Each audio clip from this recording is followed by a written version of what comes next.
Oh, I hate pulling carts. My legs are nae built for it. I had to pull it all the way from bloody Cull. My head's all woozy too. You said that was giving you a right pain in the head. Why, it just seems like a big, squid, squid bird to me. Yes, the effects do seem to have been quite reduced since my return to the cart. But while I'm quite fascinated to look at it under torchlight, I'm not so sure it was worth this migraine. Well, who knows how long we'll be holed up in here. Maybe you'll get the chance to look at it in the daylight before the wizard returns. Oh, I do hate to think what he has in plan for it. After what he did to that poor girl. Aye, that poor girl had it coming. Running at us like a flame skull. I say we were lucky the wizard was there.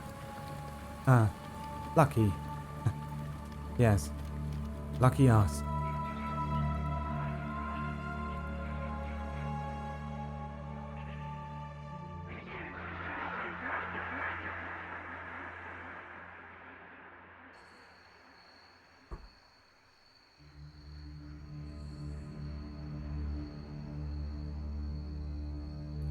The group have been quietly tracking a cart, possibly holding the Grell from Cull. As they approach the base of a mountain, they hear a couple of people speaking up ahead. They move to a sort of position where they can overhear it. They hear a little bit of a back and forth, and Will tells the others he has a genius plan. And what do you do? Hey! Steps forward. You hear a commotion up ahead, like people suddenly turning around. There is a pause for a short moment before coming into your view, just on the edge of your 50, 60 feet of dark vision. Those of you that have 60 feet, if you've got more than that, you can probably already see what's going on, but I can't remember who's got what. You see a small figure. A dwarven man steps forward, a hood up, lightly armored. He's got a battle axe swinging from a hip, kind of barely dragging across the ground, and his arms up in the air towards you with his sort of palms showing, and he walks forward and says, Aye, who goes there? I want to make a point of having my hand like on the sheath of my sword, and as soon as I make eye contact with the guy, letting go of it, as in he can visibly see me standing down or relaxing, just kind of as a, I think as a bluff to like relieve tension slightly, and go, oh, I thought you were somebody else. Can I see him at this point? You can see him pretty well. As he's moving forward, as if you guys are moving forward or as your eyes are adjusting a little better, you can see that the cart is just behind him. There's a big lump in it that's kind of Grell shaped.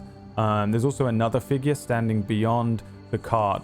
You get the sense that there's even more people beyond that. You can hear shuffling and whispers behind the other guy, but the distance between you and them is a little too far for your vision in the darkness to make out who or what, but there's certainly a couple of other people here as well. Okay. Is this, since he sounds kind of similar, is this the... Okay, would we recognize him as the dwarf from Cull that we saw in the inn, and then I think Bix went out to the graveyard with him? Can we recognize him? Yeah, this is a different guy. That's not the same guy. Okay. Yeah. Yeah, then I'll just say, oh, sorry, we ran into trouble on the road. Heard the voices in the mist here and was worried we were in for more trouble. He takes another step forward and he's looking you up and down. Your shield, is it like on your back, or are you holding it? It's like slung over my shoulder, hanging off my back at the moment. Is the emblem visible, and do you have it anywhere else on you? Symbol of Guardia? It's visible on the shield, although at the angle we're standing, maybe not immediately. If I like turn to the side, you would see it. I don't think it would be visibly displayed really anywhere else, because I'm just wearing chainmail. It's not like fancy engraved plate. It's like the cheap mass-produced crap chainmail for the foot soldiers, so it probably doesn't have any specific engravings on it.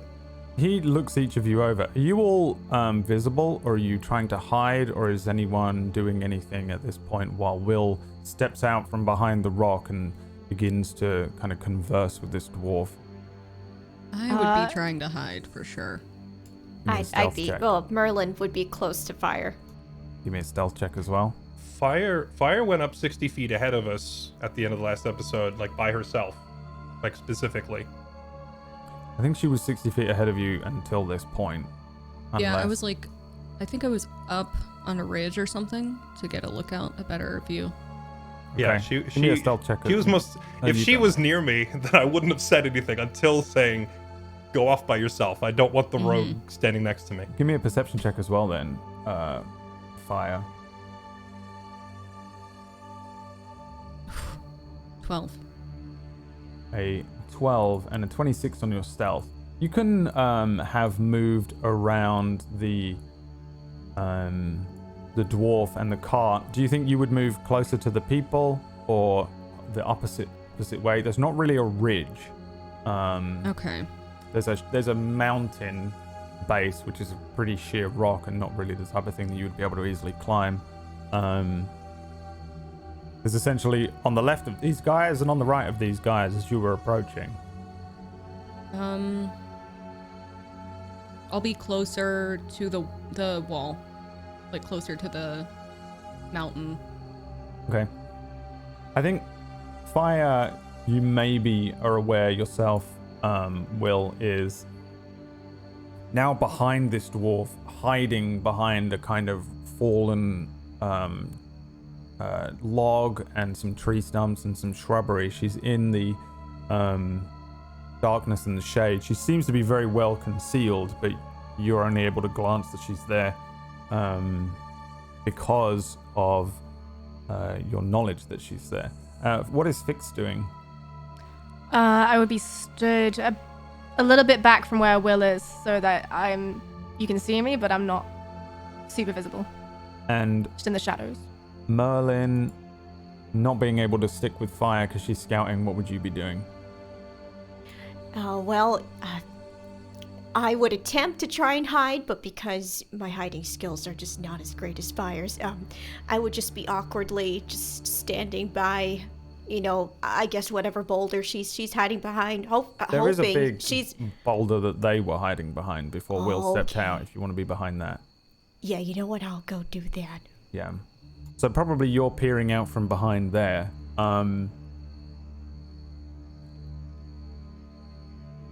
From that position, you can probably see Fix quite well, and Fix seems to be odd. Something's going on with Fix. Since you rolled a natural 22 on your insight, with Fix being behind you, Will, I'm guessing it's not gonna be on your mind with this dwarf moving towards you. You can see that they have that same patch. He has the same kind of patch emblazoned across this cloak that he's wearing that runs down his front. He's got some armor underneath it, his weapons on him, but he walks forward and he's looking you up and down before he puts his hands on his hips and says, "You're a bit far off the path there, pal. Might want to turn around." Fair enough. Just wanted to warn you guys, there's like a giant snake thing back there, so just be careful. I think it wandered out of the mist. I didn't want to go anywhere near it. Is there any other path around back to the road that doesn't go that way? And I'll point back to the road. Give me a deception check. Here we go. 6 from the paladin. He cocks his head and says, "Do I look like I work on the road?" Alright, fair enough. I'll find some other way around then. And I'll just turn around and start walking back away About from him. business first. He holds his hand out. "The toll." A toll for not passing through. a toll for coming near me and my pals. Puts his hand over his shoulder, pointing back into the darkness. Well, I'm a bit light on tolls, but I'll toss him 4 silvers. Takes the 4 silvers. Turns around. Aye, we'll let him go. Ah, just one more thing. You didn't see any half-orcs on the way? Half-orcs? No, I thought they were all west of here. Give me another deception check.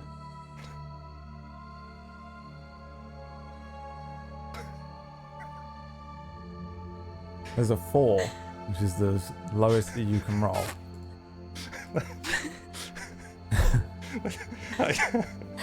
The dwarf whistles, which I won't do down the microphone, and you hear some commotion, some people moving now. That you can hear that they're moving out from the cave behind where he is, and he says, "Now you wouldn't be lying to me, would you, pal?" How many of them can I hear? give me a perception check, and Fire, give me a perception check with advantage. Ooh, 20. 20 and another natural gosh. 1 from Will. I love that I started by rolling. Will is not 20. having a great day I rolled a today. 20 or a 19, and now it's just 1, 3, 1, 2. Like, oh gosh. You took a couple of dings back there from the half-orcs, and maybe it's affected your hearing. There might be a little bit of ringing going on in your ears from the holding the shield up and having it being repeatedly hit or something like that. But you're unable to make out the amount of footsteps. You can certainly hear a commotion. It's more than just 2. Fire, however, you can see that there are there's the dwarf. There's a smaller figure standing behind the cart, and you can see 4 other figures moving out from what is basically a small cave entrance that seems to lead into the mountainside. As soon as this dwarf whistles, they just start moving forward, each of them putting a hand on a weapon at their side, different weapons, scimitars, battle axes. You can see an elf, 2 half-orcs, and another dwarf. The figure behind the cart is out of, you can't see them, they're kind of hidden behind a grell right now. The dwarf Would I says... have heard... Oh, yeah, go on. Would I have heard the conversation between... Yeah, you can hear Did it all of kind this, for sure. Okay. Yeah. The dwarf says, You wouldn't be lying to me now, pal, would you? About my friends. I wouldn't dream of it. How thick is the fog behind us? not very. There's not really much of a fog. It's just darkness. You could run into the darkness and be away from them so long as they're not quicker than you in any way. The darkness would help, but I'm gonna dart backwards away from them, but I'm going to, if fire went on the left and Fix is like behind me to the right near the rock, I'm gonna start moving away from them rapidly, like kind of between them, like drawing them away from the others, pretty much. Yeah, you turn around and the dwarf says, You off somewhere, are you?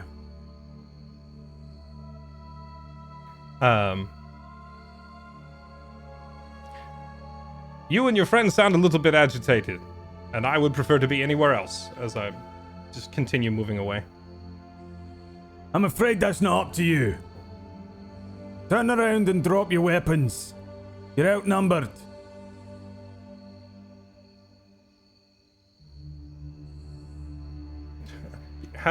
Have Fix and Merlin started moving yet, or are they still standing Merlin, there? I presume, is completely concealed behind the rock, by the way. Like, you can't even see him, so there's a very, very low chance that they see him. Fix, I'm guessing, is still stood behind you. Yep. So as you turn around, she would be just right there, I guess. Okay. I'm just gonna tell her, regroup with the others and let me lead them away.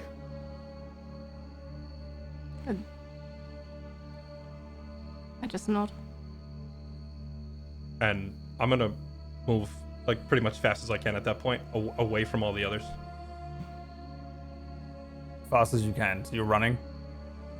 Pretty much, yeah. Just start sprinting. Yep. Okay. Give me a direction no. that you sprint. Oh God. Towards them? Towards who? Towards the others are Fix and Merlin are behind you. Fire is ahead of you to your right. The dwarf and company are ahead of you and somewhat to your left. So Okay, which then direction are you behind me to my left. I'm moving in such a way away from Fire and Fix, whichever is the best way to do that. I'm running the other way. Okay. I guess that would.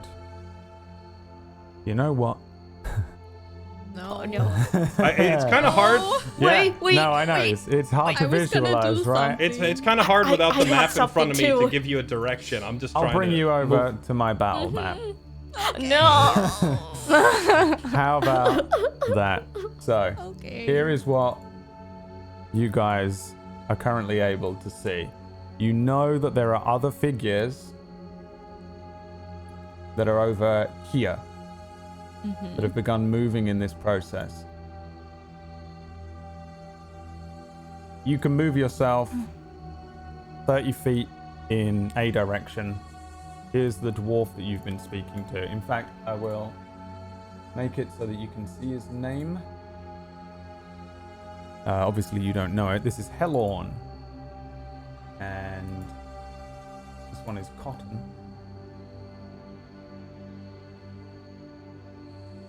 And you can tell me which direction you're going to go. Okay, and I know Fire to be somewhere like this way somewhere.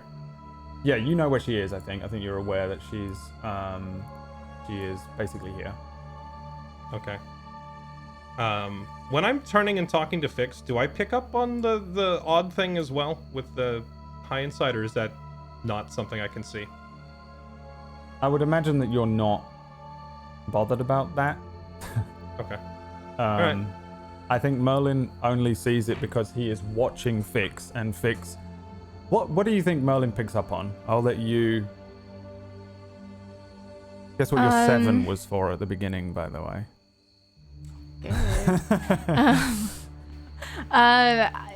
Is this what you messaged me about? Uh-huh. It's So usually- it's visible, but only barely to Merlin at the moment. Usually, you would probably have observed that when I'm standing, I am like just still, like completely still, like a cat waiting to pounce or something. But at the moment, I'm like agitated. You can see I'm agitated, and I keep flexing my hand just like slightly underneath, and I am not keeping as still as I usually would be. Merlin, you're aware of that. So at this point, Will starts running in a direction. You can move whatever of your full 60 feet possible movement before the reaction comes. I'm going to nudge Fix this way, and just kind of like push her off that way. But then I'm going to go this way. Right about here. Okay. Guess what I need from everyone now? No. I was gonna say something, Brad. Well, depending on what it was. I was just gonna say if it looked like when he started running, if it looked like they started to chase him, like they were gonna try and attack him, I would have popped up and done a shot. Guess what? You get your opportunity to do that during the initiative phase, the first round. I would have stumbled a little bit, obviously distracted, and moved back to the rock when Will pushed me. I'll allow it. There is a commotion all of a sudden. You hear a second whistle, a shorter, sharper whistle from the dwarf, as Will starts to move across the, I guess from the where he was standing towards the west. God, I got my east and west mixed up there. And I am gonna roll for the boys. Bing.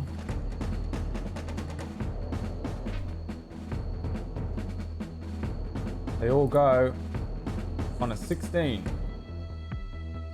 Because that's how we do. Now, who am I missing on here? Oh, I don't think Will? I rolled. Hold on. Oh, okay.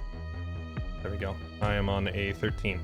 All right. If you click your token, it allows you to the thing when you do it. Like when you click, if you click your token and then click initiative, it adds you automatically. But don't do it again. Always forget Or to you'll be do on there that. twice. So we go. fire, you actually do get to do what you want to do. You see all of the people that you see suddenly start moving. You see this dwarf whistle towards the group behind him, and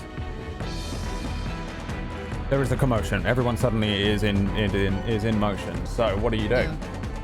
I will pop up, take a shot with my short bow, and then just duck back down at this one closest to me. Yep. Ooh, 20. Nice. 20 is a hit. Give me a stealth check as well. Ooh. How do you want to kill him? Oh, wow. Hey, Easy clap. I like the idea that he like turns his head a little bit and an arrow just goes straight through his neck and Yeah. he just falls. He and gets is off a short, gargling and- sharp whistle. People start moving, and then suddenly he is falling forward. He stumbles, and there is blood running down the front of his chest. I don't think anyone is even aware that he's dead or that there's an Yeah. arrow in his throat. He's stumbling forward before he hits the ground, and dies. He is dead. And then you hide again. Here's a weird thing. Oh, actually, I will allow it, but hiding I'm just gonna mention a thing. When you fire a weapon, you break your hiding spot to anyone who's aware of where you are. So you'd have to move and hide in future. Okay. So you always generally need to move and hide, but no one sees where you are. No one knows Okay. this has happened. So for this one, they don't. Let's see here. So he is done. There is a dwarf who is running forward. Who is going to, let me see here, be there. Gotta move all these guys. Now, would you be within, does he see you? Yes. There is a dwarf that comes into view here, Will. You see him moving forward. He clearly has no idea where you are before he sees you probably see each other as you come into each other's field of vision. He says, "Oh, there he is!" What would he do? Yeah, I imagine he probably would fire a weapon at you, wouldn't he? Why wouldn't he do that? He's a dwarf. He's going to fire a light crossbow towards you. On a 14. Bonk. Yep. Dings this crossbow bolt out of the way while the dwarf follows your movements. There is two. Well, I guess this one can run his full movement to there. One runs to here, one runs to here, and I wonder if he can see you as well. Oh, just about. You see two half-orcs run forward. They look a little bigger than the half-orc that you've just defeated, the leader of the previous group, but not quite as big as the biggest of the three half-orcs. But they look very similar to the one that you just dealt with. They might even be brothers. The first one running into view sees you. You hear him snarl before the second one points to you, running across from where you are, and he fires his light crossbow at you as well.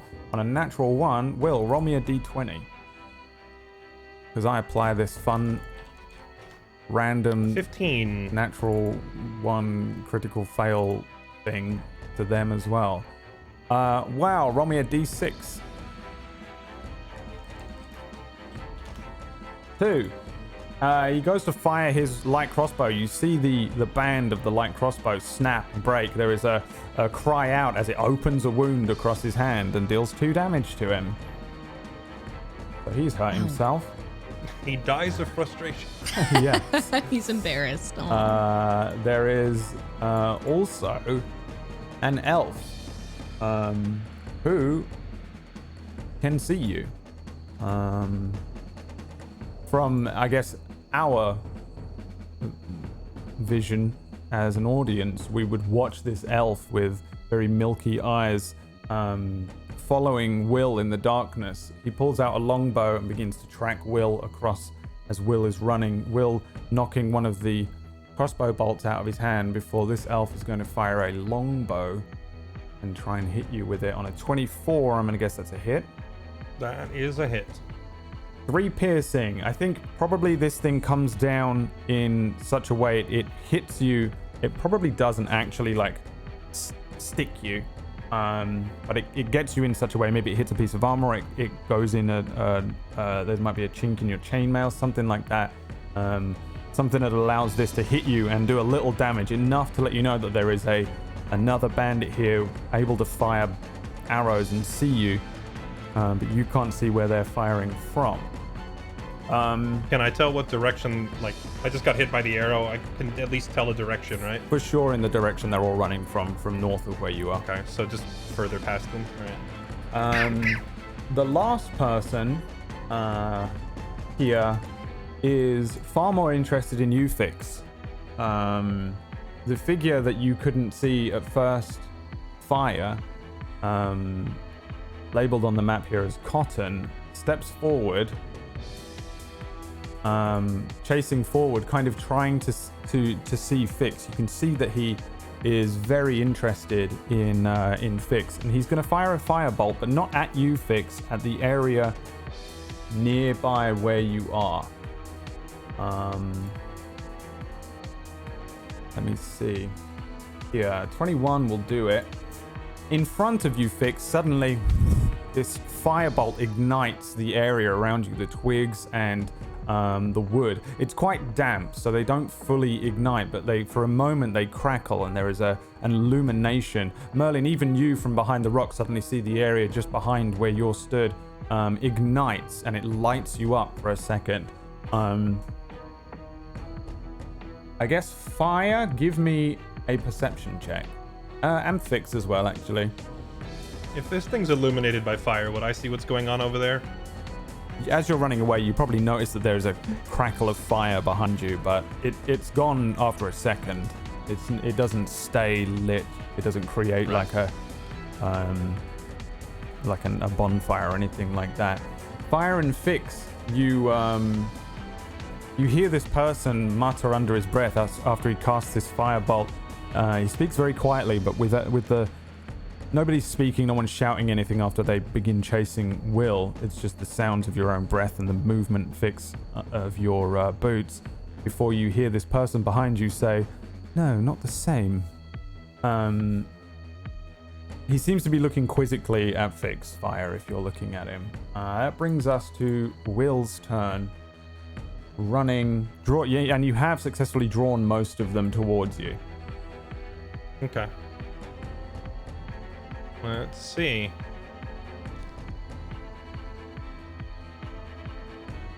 Doing a little math. Mm-hmm. Okay. It's gonna take about 2 more steps backwards. And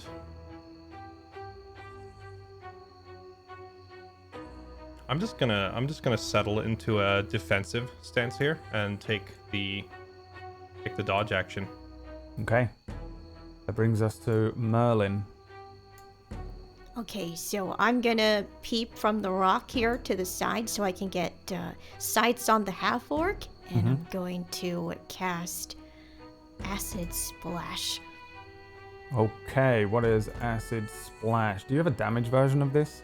I do actually. Hold on. So I'm gonna do that as well. It's a dex save from Yes. this half-orc. 14 against your spell save DC. Spell save. It's 15. There it is 15, it's on the yes. thing. We can see it. So that's a fail. So you're going to deal 4 acid damage and anything Yes. else, or is it just...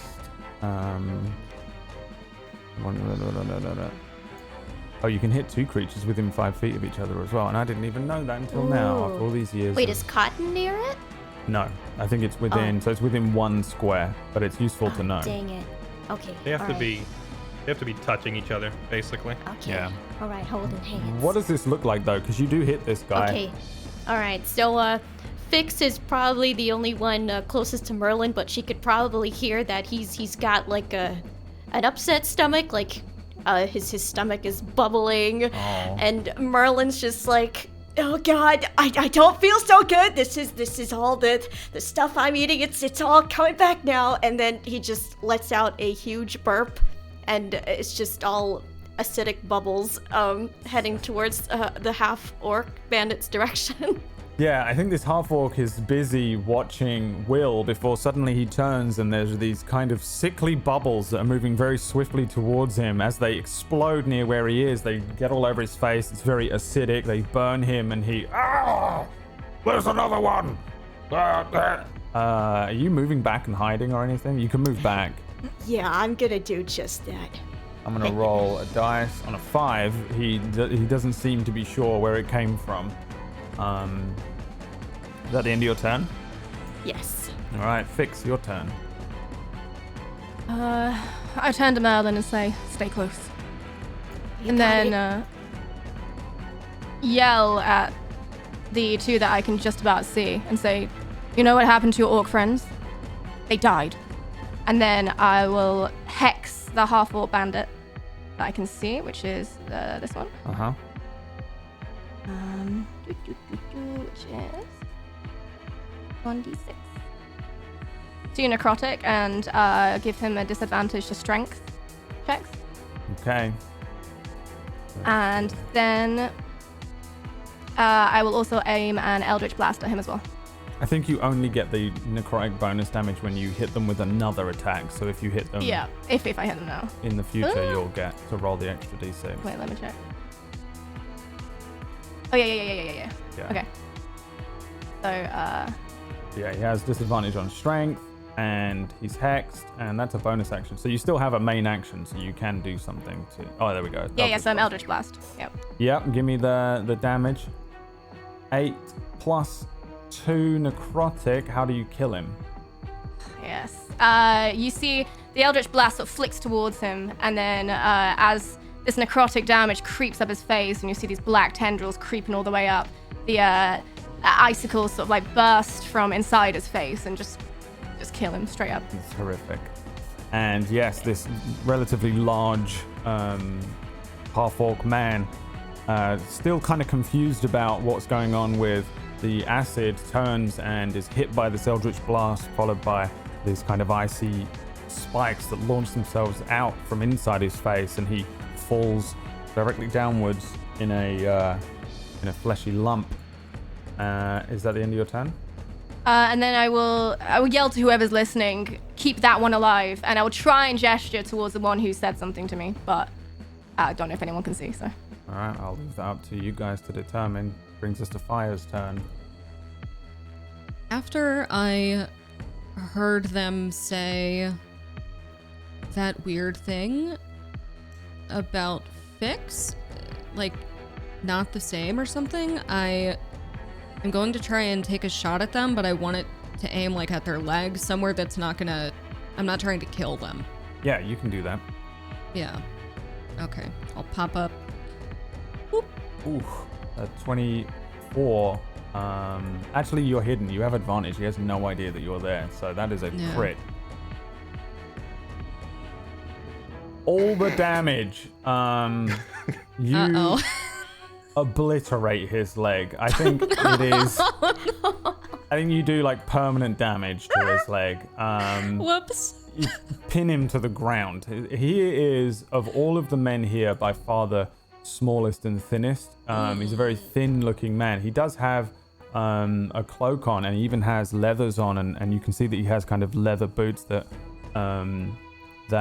are probably quite thick, that run quite far up his calf, almost like riding boots. He's not in the same garb as the others. Will, you will recognize this man as the fellow that purchased the Grell from you on the outside of Carl. And if you could see him, which I don't think you can right now. As soon as I get in range, I will recognize him. Yeah. He... For the time being, he's just the guy making the yes, noises. and his leg is pinned into the ground. You see him kind of like struggling at his leg. He begins to try and kind of crawl away a little bit, but he doesn't know what to do. And he's defeated, but he isn't dead. He is, for all intents and purposes, just simply immobilized and done. He will not be in the turn order or anything like that. We're going to just say that he is pinned to the ground, if that is acceptable. And then what would you like to do? I would like to sneak up, and the cart with the Grell on it, is it high enough? Is it big enough that I would be able to kind of hide behind it? Yeah, absolutely. The Grell is a big lump. Yeah, so I'll go. The Grell's right kind here. of the size of the body of a horse. Holy shit. And the cart itself is pretty large. It's a hand-drawn cart, but it's a big one. I'll just go right there so I can see kind of what's going on better. Yes. And just hide again. So.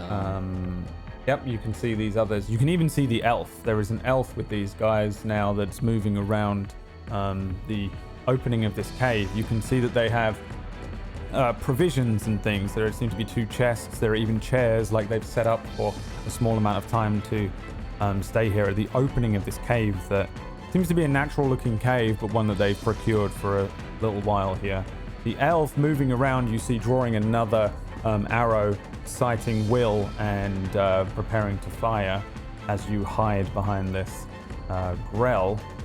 Bringing us back round to the Dwarf Bandit and the Bandit's turns. The Dwarf here will probably spend his turn running up on you because he's a dwarf and he doesn't want to have to shoot a little piddly light crossbow. So he just starts charging towards you. Does he have the movement to reach that far? The dwarf. Dwarves are short and slow, and I move far enough away that I don't think he can reach me. Yeah, all right. Okay. Is it just enough? No. You're right. He has 60 feet of movement. He is in fact here. That's correct. Yeah, that's more like it. No, you're right. I forgot. I'm going to make sure I give them all their traits as well.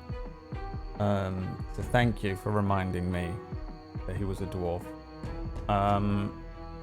The half-orc will fire his light crossbow as he's moving forward, though. Firing that on a 10 because you're dodging. That is a miss. Launches past your head. And then we have the elf, who is moving forward a little and also firing a longbow at you on disadvantage for the dodging on an 18. That is a hit. Hit. 2 piercing. Another one comes in, coming from out of nowhere, out of the darkness ahead of you. This person with the longbow appears to be a little more proficient than the guys with the crossbows. That's firing arrows into where you guys are. And I believe that is it because these guys are all down. Yes. And it's your turn, Will. Just gonna take both arrows out and just drop them on the ground in front of me. And then... yeah, why the heck not? At this point... Actually, no, I can't. I'm unaware of how many of the others have been killed. Or can I hear them? I don't know. Can I make a perception or something to figure out? I think you'd for sure be aware that at least one of them is is down because you heard the scream of Cotton. The others, I think you just hear a lot of back and forth because this is all happening within the same 6 seconds each round. So, although we have turn orders, it's probably a lot messier than what you can perceive. Okay, well, in that case, I probably wouldn't engage them because in my mind, I'm still stalling for time for the others, and I don't know that they've been killing them left and right. They've just been manhandling them pretty badly, but I don't know that. So I'm still stalling for time. So I'm going to circle back up here. Right here. And take the dodge action again. Okay. And my turn here. Yeah. Brings us to you, Merlin. Okay, I'm gonna have a peek around. Okay, I can see another half-orc bandit. I'm going to use Burning Hands on this guy. Burning Hand. Do you have the spell slots for this? I do. Okay. Burning Hands is a 15-foot cone, so you're only going to reach here. Oh, don't damn burn it. me, Merlin. Please Oh, don't God. burn me. Oh, If no. you really push it, you might be able to burn Will on the butt. Oh, God, no. Jeez. I guess I retract the spell because I see that it's not... I'm not close enough. Your spellbook has Control Z in the bottom Damn left it. that you can hit. If you want to burn them, you have Firebolt. That one's a classic. I don't Oh, think and they can see. Oh. You know what? I will do just that. I will use Firebolt instead. You're aiming for this one? Yes. Merlin's like, oh, I got another fire spell. I got Firebolt. And so, like in a Kamehameha-like stance, like in Dragon Ball Z, he just blasts this guy. All right. An 18 is a hit. Give me the damage. 9. 9 is exactly the amount you need to kill him. How does he die? I guess he just bursts into flames and he's just screaming, running around. It does not look pleasant. You just Marley's just like, ooh. You Yeah. get the... More of that. More of that, Merlin. Yes, it's a very strong firebolt, perfectly on target. It hits the half-orc. His armor, his clothing, his cloak ignites around him. He kind of turns into a ball of flame running around in a circle. It lights the area, and it probably messes with your vision a little bit, Will, as it kind of messes with the dark vision as it's on and off. The flaming man is also kind of providing a semi-source of light as well. But we'll say that it's not enough to really impede anyone's dark vision because it's annoying. Yes, this burning lump lands in the mud in front of you, Will. The others seem to be dealing with it. You can see as well that there is another dead body that seems to have melting icicles coming out of his face next to him. As the bandits are dropping like flies around you from the positioning of your other comrades. That the end of your turn, Merlin? You can move again if you want to hide. Yeah, I'm gonna hide behind the rock again. Yeah. Not hide action. Rules lawyers of the chat, just hide. For fun. And then it brings us to Fix. I will sprint here. Wait, can I go here? Was that far enough? I don't see you sorry. moving. What do you need? Oh. You want me to... I moved up to the... Yep, that's where you can go, yeah. Yep. Yeah. Cool. Trying to keep myself between Merlin and wherever I assume these people are, because I can't see them still. And then you'll see me just like clench my fist as all of that necrotic energy like comes up out of that bandit, and I send it towards the next target, which will be the elf bandit in the back. Mm-hmm. And I will hex them and I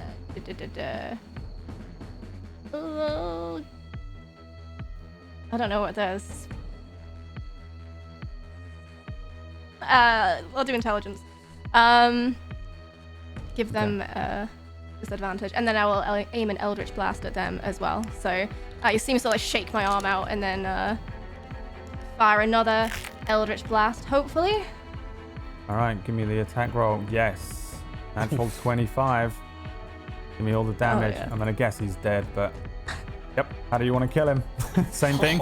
Same again, but like this time I'm getting angrier and it's more brutal. Like it's almost an explosion of ice at this point, just like gore and everything just coming straight out of his chest. Yes. He is absolutely dead. The same kind of thing. He again is aiming towards Will before suddenly his head is turned sharply towards you. He whips his arrow around as if he's about to fire the bow and arrow at you, but then his head explodes, and he falls dead, leaving Fire. Your turn. Only one left can't alive, see anyone. aside from the downed fellow that's pinned. Mm-hmm.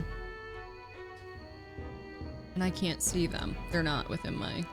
I can't see them. No, you know that there's someone down here somewhere, Yeah. but you can't tell where it is exactly. I will just...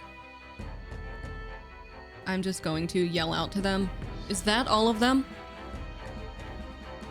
One more. You'll just hear Will answering Okay. from Take your care of him. like south or whatever. Okay. I'll just say take care of him, and then I'm gonna run over to the one that I have pinned. Okay. And I'll just put a foot on him. Yeah. The dwarf, seeing all of his comrades falling, turns to you, Will, and says, "Oh, you bastards! Oh, you bastards!" He brings up his battle axe and he rushes at you with his tiny legs, able to actually make it up towards you this time. You're still dodging though, right? I am still dodging. He's gonna swing a battle axe at you. Double nat Hannah, 20 spread. Oh, no. 3 is a terrifying miss. How do you counterattack as he swings and misses in his fury? I just step out of the way but leave my leg where I was standing so he trips over it. Like the old trip someone on the bus prank or whatever. And as he falls, I'm just gonna lean in real close and say, "How do you think your friends died?" You want to kill him? Do you want to grapple him? Do I just get to What do you do I want to just do? get to kill him for I'm free? asking if what you're doing with your actual action. I guess would be a better way to word it. Okay, fair enough. Because it's my turn, right? Yeah. I thought it was still his turn. I'm like, No, it's your, I'm like, your, I'm all your for the turn. narrative cinematic kills, but it's Yeah. not even my killing him on his turn is brutal. Yeah, I will. I mean, I'll swing at him. There's always the chance that I'll miss, right? Yep. Natural 1. In before nat 1, cut my own hand off. Here we go. Close. 7 is a miss, which is amazing, really. Maybe you bring your sword down towards him and he brings his battle axe up. He's kind of like before you. You hear a gling as you bring this sword down. The two of them kind of struggling with the two lightsaber pose, maybe. I am not rolling any dice for the rest of this session, Brad. I've Might not rolled be a 19 and then 1, 2, 1, 3, 2, Refresh 1, your roll 20 page. 2. Yeah. Yeah, I'll just... Merlin, do you want to try and do the honors? Oh God. Merlin creeps out from behind the boulder, and he is going to use speak with small beasts. So he's gonna call out to his squirrel bunny friends, all them. And he's gonna ask that you hold him down for me. You hold him down. So an army of squirrels and bunnies just hold down this poor dwarf. Yeah, give me a persuasion check or an animal handling check. I'll take one or the other. Okay, animal. All right. Okay. Please don't roll on that one. I don't want to die to squirrels. An 8. There are about 3 or 4 squirrels that suddenly start running towards Will. Will, you're like fighting with this guy, but 3 squirrels run up your legs. They start like trying to... You can see that it seems strange, but they're like trying to push you. But they're not really doing much. They're on your armor. They're clinging to you. They're like kind of pulling at your boots. Marlin, just Squeak, stick squeak, with- no, Marlin, not him, Marlin, the stick dwarf. with fire, Merlin, please, Oh, just God, stick with the fire. Like throwing them. He just goes in for another firebolt. Well, you've used your action to speak with animals, so Oh, dang it, no. it brings us to Fix. Would you like to No. try and be really honest? Because at this point, the dwarf may survive and win this fight based on how this is going. Yeah, just turn to him and just kill him! And then aim my hex at him as well, and then Eldritch Blast. All right, Why give me not? that. If it ain't attack broke, roll. don't fix it. 21 works. A 9 plus 2 necrotic, is it? Do I re-roll their hex damage each time, or? Oh yeah, you do. 1d6. 2. I'm guessing the same thing happens. He's struggling with Will. There are squirrels on Will that are distracting Will a little bit, and then Will, from your perspective, this dwarf is right up in your face, and then these icicle bolts appear from inside his skin, and he falls. You're struggling probably full strength here, and all of the strength goes out of this dwarf as you stumble forward. The squirrels bouncing off your back and skittering into the darkness, and you bring this dwarf down, and he is very much dead from a spell from Fix of some kind. And you have successfully defeated the bandits here at the outside of the cave. One of them is underneath Fire's boot. He is barely even struggling against it. He does not seem to be fully lucid after this horrendous wound to his leg. You absolutely kind of went with a little bit of an overkill here.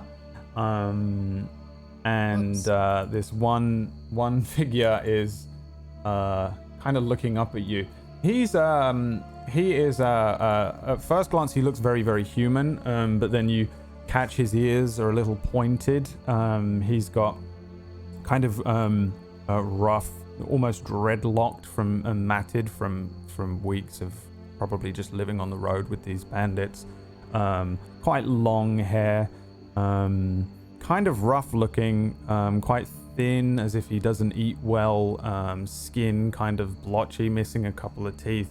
Looks like a typical kind of bandit or pirate, but very thin compared to some of these other guys that are a little bigger. You can see that he is not wearing the same garb as the others. He's wearing what just looks to be normal traveling gear, whereas the others all have these emblems and these armors.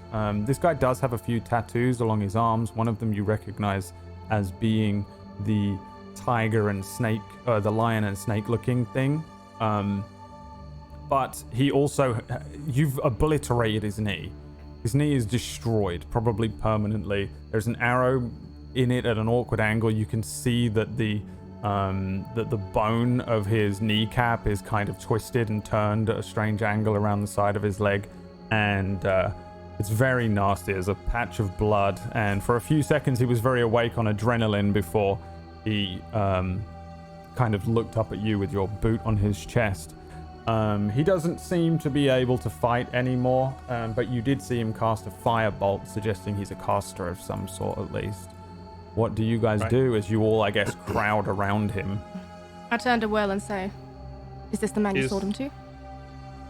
Right, is this the man I sold him to? Okay. Yeah. I was about to ask the same question because he looks like a dwarf here. I will come walking up to stand next to Fix, but not before fishing like my 4 silvers out of this guy's pocket. Oh yeah, the other dwarf? Yeah. Yeah, the dwarf that I handed them The to in the dwarf first place. was this guy over here, but don't worry, the map is irrelevant at this point. Whichever one it was, I'm just gonna walk over and pick up my change, and then I'll walk back jingling the silver. You get another 4 silver as well if that helps. There's 8 on him. Oh, perfect. I turn to Fire and just say, "Can you stabilize him?" I'll just look down and then look back up at Fix. We need him to talk. I'll just lean down over him and say, "Can you talk?" Yes, of course, but I'm not really with them, you know. Shh. What do you use to cast your spells? Well, that would be magic.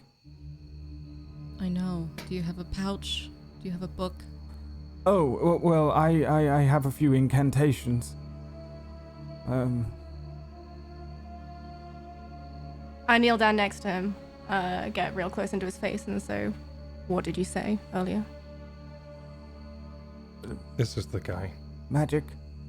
A few incantations. I No, don't know that. before all your friends died in front of you. About the creature? He looks over his shoulder at the area where there's the grell on the cart. I Did don't you know. say about me? Oh, no, I mistook you for someone else. Well, Who? there was a tiefling, a woman, caught up with us on the road. Where did she go? Who was she traveling with? By herself. Can I insight check that? Yeah. Hard to tell whether he's telling the truth. He is fucked, all sorts of fucked up from his leg. His voice is all shaky. He could be lying, he might not be. What do you want with that thing? And I point towards the grill. Well, me? Nothing. It's awful. Well, you bought it for a reason. I'm gonna jingle the coins in front of him. Yeah. You wanted it. Why? It's you. Yes, it is me, and we could have had a conversation, but once again, apparently that's not an option. Oh, well, Why did you want the thing? Well, that was... We were ordered to collect anything that was to come out. It came out of the mist, you see. Or at least we believe it. I know. Oh. Ordered by who? We're traveling with a wizard. Goes by the name of Arias. Another Where? wizard? Yeah, yes. I turn to Merlin and just go, shh. Sorry. Where is he? Where is this wizard? Well, I don't quite know right now. He's not here, but he... I can see that. Well, there are others in the cave. Traveling with How the wizard many? also? Yes. Well, let's see. There's Tozer and Randall. Well, there are the humans. 3 of them in total. There must be another 12 of us inside. Will, do you have the poster? I'll hold up both the flyer with Darrow's drawing on it, and also the lion and snake emblem, and say, "Is he in there?" Well, Darrow's arrows. Darrow, yes, a fellow we picked up from the ghastly little mining village. I'm gonna grab the guy by the collar immediately and pull him in real close and say, "Is he in the cave right now?" Oh, no, he went with the Where? other group. Other Som's group to Point. where? Som's Point. Are all and I'm gonna swap to the lion and snake thing. Are all of these guys working for this Aureus fellow? Working for him, no. No. Explain. This group, they're known as the Leon Viperum. They operate underneath Massimo. Although we here are waiting for the return of Arias, who has some business here. What business? Well, I would presume more necromantic things. He seems to be experimenting with the undead. He's coming back here. Well, we are set to escort him to Som's Point when he returns. I'm just heavy breathing, like, yeah, not a single coherent thought is now inside my brain. You're going to let me go, yes? How did you come by working for these people? Oh, well, I can count. Fair enough. Can I can I tell if he's lying on that comment? You give me an insight check. He really doesn't seem to be lying at all. He just seems to be frightened and kind of a little kind of shell-shocked, you know, kind of a little out of it from the horrendous wound to his leg that he keeps glancing down at. Right. How did they find you? They pull you from Cull? What? Cole? No. We're... I'm from Gafreda, but... Well, they offered me booze and food and women. And what do they have you doing here? Counting the coin. Counting the coin and buying these dead monstrosities? Well... Yes. You see, I fit in a little better in towns than this lot. What did you do in Gafrida? Before this? Yes. Well, my family were a family of cartwrights and shipwrights. We were. My father fell on hard times, sold the family home. Well, I haven't spoken to him in 20 years, but I'll happily go back there. I'll make amends. You made your choice. I'll just look up at Vix. I'll just stab him in the neck. He dead. Yeah. Wasn't entirely done with questions, but I think that's enough. You don't need to hear him prattling on about his father. I'm gonna grab Fix at this point and say, you're not the only one looking for someone here, and he could have had answers about the other guys I'm after. You know where one of the guys you're after is, in the cave. Yes, one of them. I'm sure he has plenty of answers for you. There's a lot of stuff here, and Merlin's just pointing to the chests at the wagon. I'm sure we can maybe find something that may aid us. Not to intervene on this. And Merlin immediately notices the guy's dead.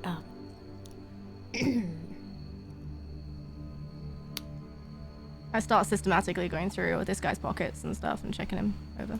Yeah, if you guys spend a few moments kind of digesting what was going on and moving around, moving the bodies over, looking at them, they have a few weapons on them. You guys, I think, are on the borderline of being over encumbered already with all of your things. Lots of weapons trailing behind you is going to add up, but there is also potentially a big cart there. I'm also aware of that. So I'll give you the full breakdown of weapons in writing, but what you also find is two chests. One of them is quite large, one of them quite small. Are you opening those? Oh, I heck will, yes. Yes. Yes, no? No, I'm gonna look for where is this cave entrance that he was indicating, because for all we know, the other guys might come walking out at any moment. Yeah, I mean, there's a lot of commotion and no one's come out. So at the moment, it seems to be relatively safe, but it's pretty large. There's a big natural looking cave entrance just beyond where the cart is. There is two chests. There's a few chairs as if people sit on lookout here. It seems as if the cart was pulled up and a few of the guys were like gathered around it as you guys then approached, and you get that sense from the commotion here. Looking into the cave, it stretches quite far in beyond where your dark vision goes. There's no light, no torches or anything like that. Putting your ear up and just sitting quietly, you hear no kind of echo of voices coming down. So they don't appear to be just inside this cave. It seems to be a cavern network, and further in there somewhere must be where the guy specifically was mentioning the other half of the group that are waiting here for this wizard. At the moment, you don't get any sense of anything, and if you hear anything, I'll let you know. On the guys, they have some messed up looking leather armor, some of them burned, some of them covered in acid, a lot of them with blood on. The elf has a longbow and some arrows. The dwarves have battle axes. They have 1 copper, 2 silver, and 4 gold pieces amongst them, which you can split up however you wish. So I will write that here as well. 1 copper piece, 2 silver pieces and 4 gold pieces amongst these guys.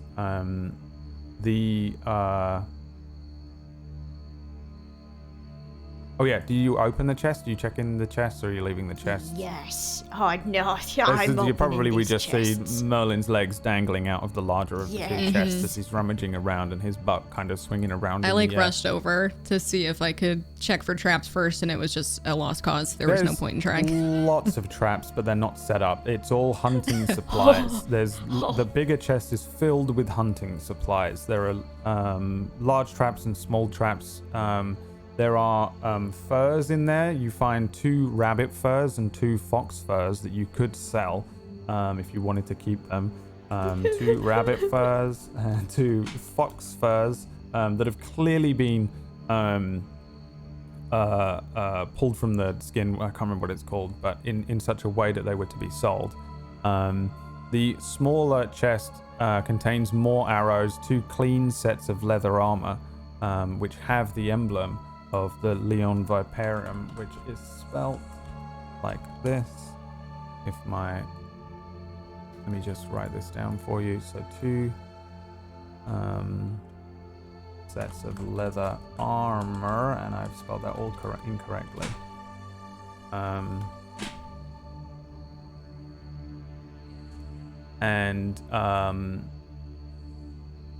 You have, but that's it. There's also some food, just bits and pieces of food. I take the food around that has probably already been eaten before anyone even finds it. But these guys don't seem to have much on them. This seems to be just kind of the entrance. If you had to guess, there's most likely more more stuff inside. But this seems to be the hunting supplies, as if these guys were setting up as if they were going to go and do that now. Or maybe they already had, and some of the traps are set up in the nearby kind of forested areas. You do find a small keg of beer. I should probably mention that, because people like that. Small keg of beer. But really, that is all you find out here. Not much on them at all. Okay. Were they... Sorry. I can't recall. Did you say there was a structure out here that they were nearby, or is it just the cave? Or do they have like a small hut? No, it's the cave. 2 chests, a couple of chairs, like stools that they've put up to sit on just outside the cave. And then there's this cart with this huge Grell corpse on it, which is the Grell that you killed in the same state that you left it. One of its tentacles pulled off. And on this cart that's been pulled up here. It's not giving the headache effect anymore, is it? It's no headache at all, no. We should still get rid of that. And Merlin points at the Grell. No, we should leave it untouched. Why? Because You we don't heard want what they're doing. They're bringing dead things back. We don't want the people inside to know that we struck here. We might be able Have to you ambush them on seen their what way these out. monsters have done? And he pulls up the rabbit furs and the fox furs. These were once my friends. I'll take the squirrel off my shoulder. Be like, I noticed. Listen. We'll get rid of it. Better dead anyway. We'll get rid of it eventually, but we still have at least 12 inside, according to the other guy, potentially more. We need to focus more on how we're going to deal with that. They could come out at any moment. I will hold up one of the sets of armor with the symbol, and I'll hold it like up against me, and then I'll hold the other one up and go, we could just walk in. They've mostly been... Well, see, the thing is, they've mostly been dwarves, men, orcs. I don't know how well you... I don't know how you're right. There was one elf. And if a different elf walks... Yeah, I glanced down at Merlin. Just... Could be our ticket in. I suppose it's worth a consideration, but if... okay, let's think for a second. If that guy was the only elf and you walk in, do you not think they're going to notice that a different elf came back? I mean, we could hope that they don't all know each other particularly well, but given that they're all wearing the same colors, who knows how long they've served together, they might see right through that instantly. Oh, Your man, Darrow, is he a fighter?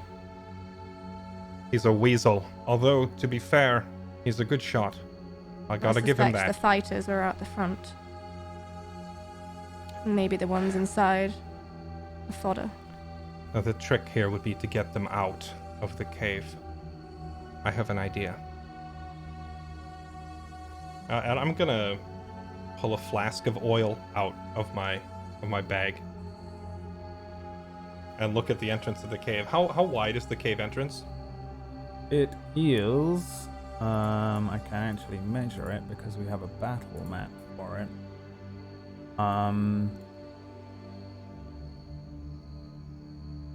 It's about 25 foot wide. Probably about 30 foot tall, but it kind of tapers off towards the top. A kind of barn door shape, that kind of semicircle, whatever you would call that. We lure them to a choke point, light the ground under them on fire, kill them in the confusion as they come out. Could be one way to do it. Or we could try to sneak through and kill them one at a time. The thing is, if there is 12 of them, if they're all in the same room, it's going to be very difficult. It was surprisingly easy, though, to contend with the ones here. I was expecting more, like at the river, but those guys, they were cut from a different cloth than these. Far more sturdy. Yes. And far more skilled. So I wonder if we just got unlucky the first time, or perhaps they sent the strongest out as a ambushing party and kept their junior members here. I don't know. Those half-orcs were much stronger than these guys by a huge margin. He paid me 4 silvers for that grell. He had the other dwarf had another 4 silvers in his pocket. I wonder if they bought another specimen of some sort from somebody else. Maybe in the cave. I hope not. Necromancy. Right. That must Yeah, have but been him on the hill the day we met. Do you know He's so anything close. about... Do you know anything about his capabilities? Have you ever run into him in person before? No. Okay.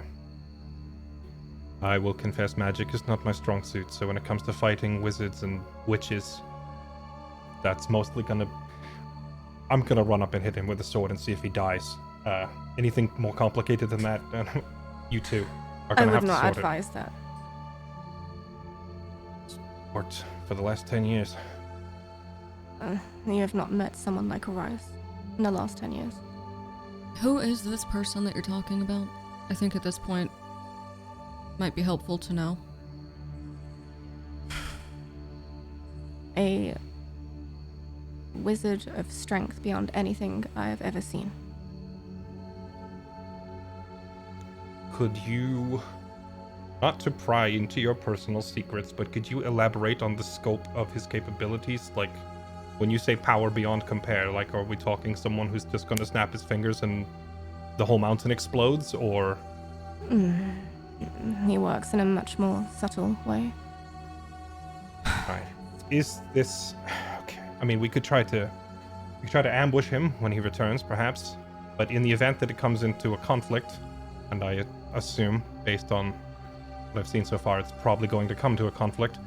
Is this a fight we can win, in your judgment? I don't think you understand. I have not seen him in 20 years. Okay. Clearly I don't understand. That's why I'm asking. But you're saying you don't know what he can do, but on the other hand, you're saying he has incomparable power, so, like, you must have some sort of insight there. I'm telling you not to underestimate him. Fair enough. Necromancy.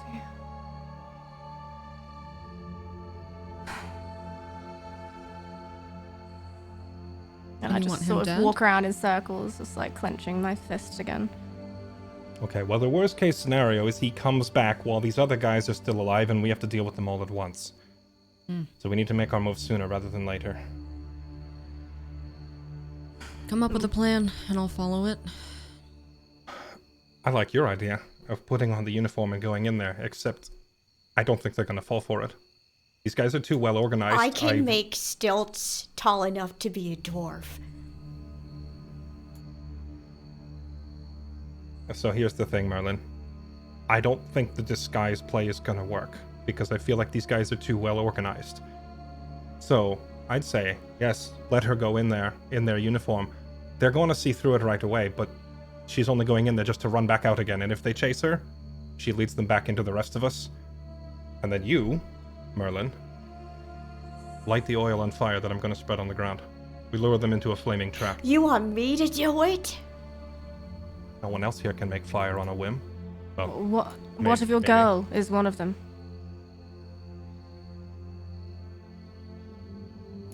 That's true. There is no girl. What? There is no girl. Who are you searching for?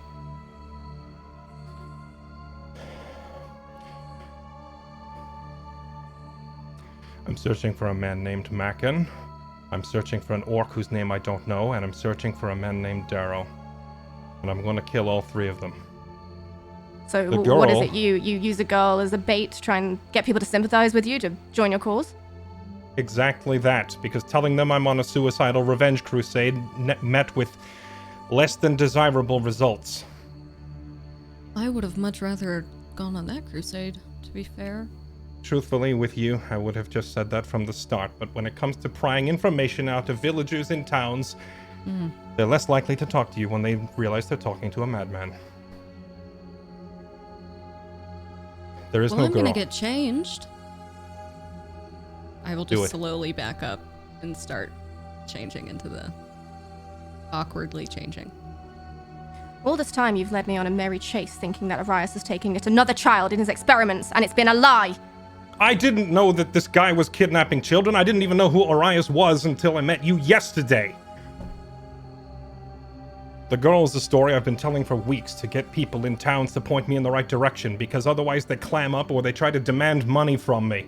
The only way I could get people to loosen their lips was to convince them it was for a good cause.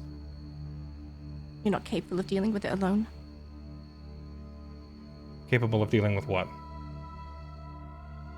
Your friends. Are you deaf? Did you not hear what I just said? I'm trying to get information to track them. I'm not recruiting people to my cause. You're here after Arias. Don't make like you're here to help me. Killing Arias will help all of us. Trust me. Truthfully, based on what I've heard about this Arias fellow, the world's better off without him. I have no qualms helping you kill him, and I won't even question why. But don't question me why when it comes time to take out my men. I just walk up to you so I'm in your face. And just lean right in, staring you in the eyes, and just say, and you touch me again, and I will kill you. And then I'll just walk off.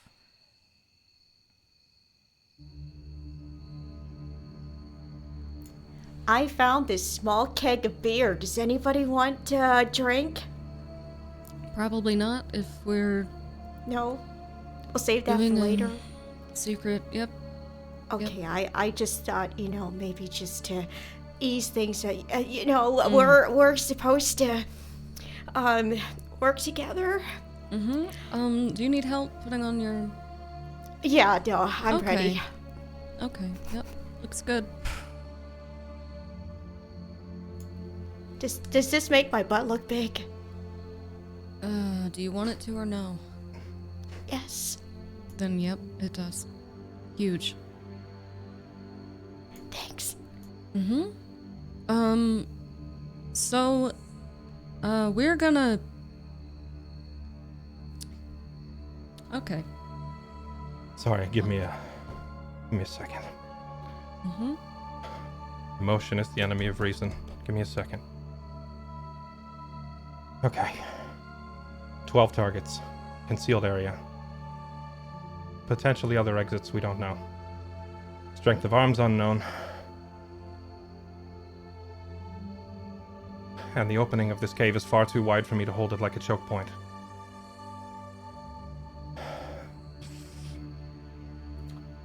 We need to progress further into the cave and see if we can find a choke point.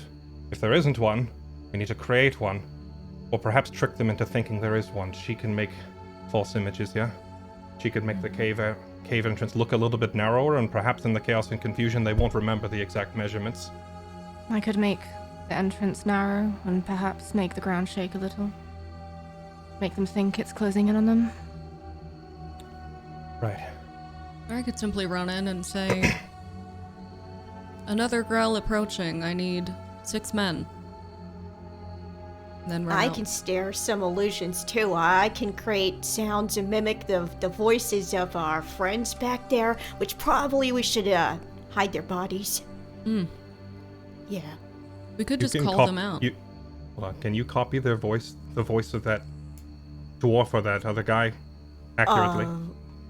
Well, I mean, I can try.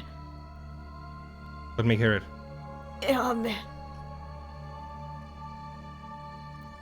And Merlin's just sweating profusely. Okay, you know what? Maybe I didn't really get You can do that it. much. Try. It really doesn't have to be exact, honestly. Well, If you I can didn't trick them- exactly have a conversation with this fella, so I This is the thing. It doesn't need to be exact, right? If Right. they hear it and they fall for it, great. If they hear it and they don't fall for it, they'll come to investigate. Either way, they come out. Okay. Roll me a do your performance best. check. Oh, sorry, what was that? Roll a performance check. Oh no.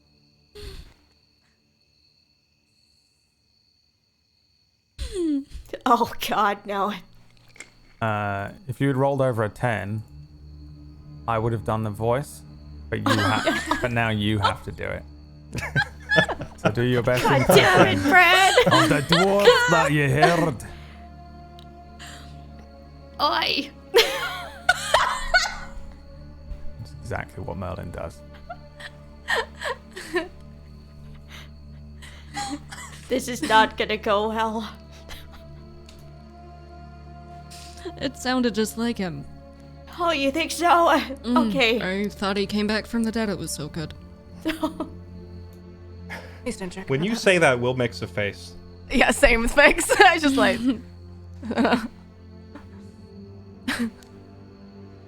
Is that the plan? Call them out?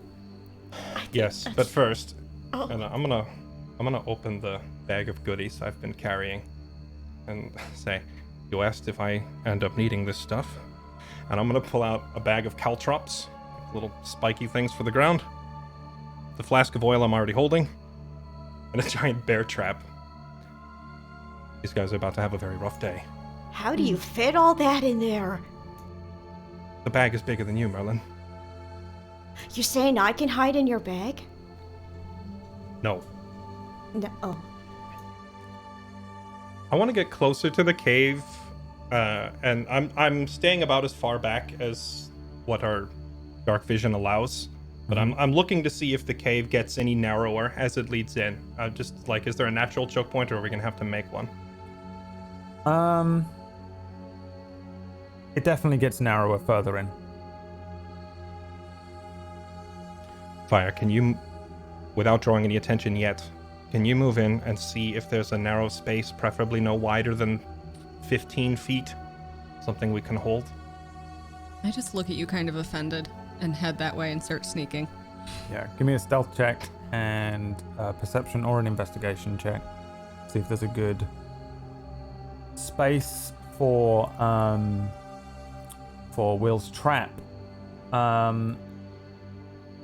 Fire moves into the darkness. She doesn't really make any sound as she moves forward, but she moves outside of your dark vision eventually. She moves into this cave and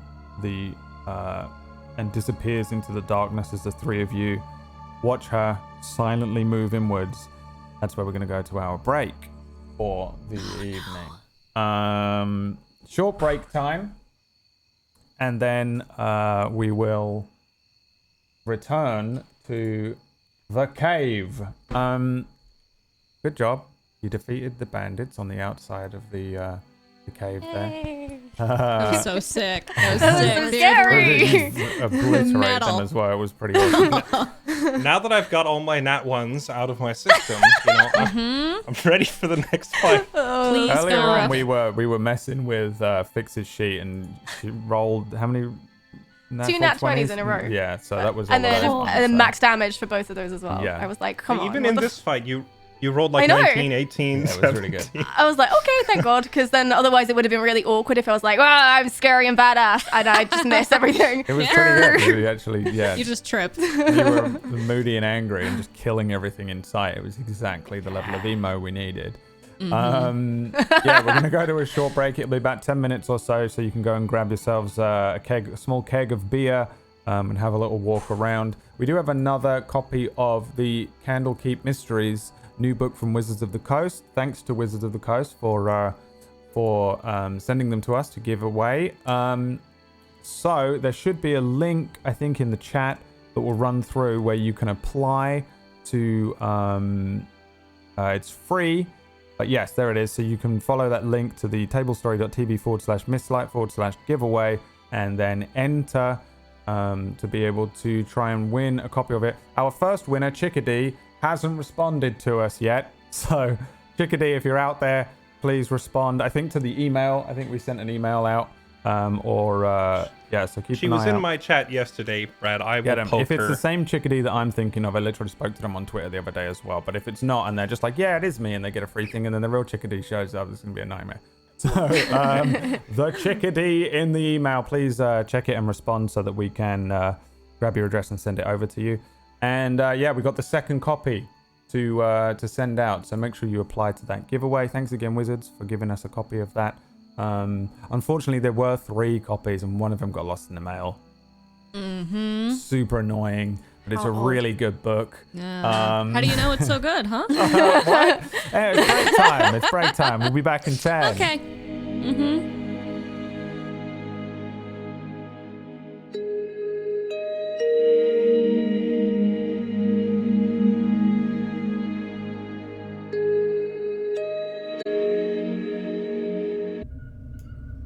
Welcome back to Mistlight, everybody. For a moment there, I wasn't sure if the stream had crashed. Fire. Yeah. You have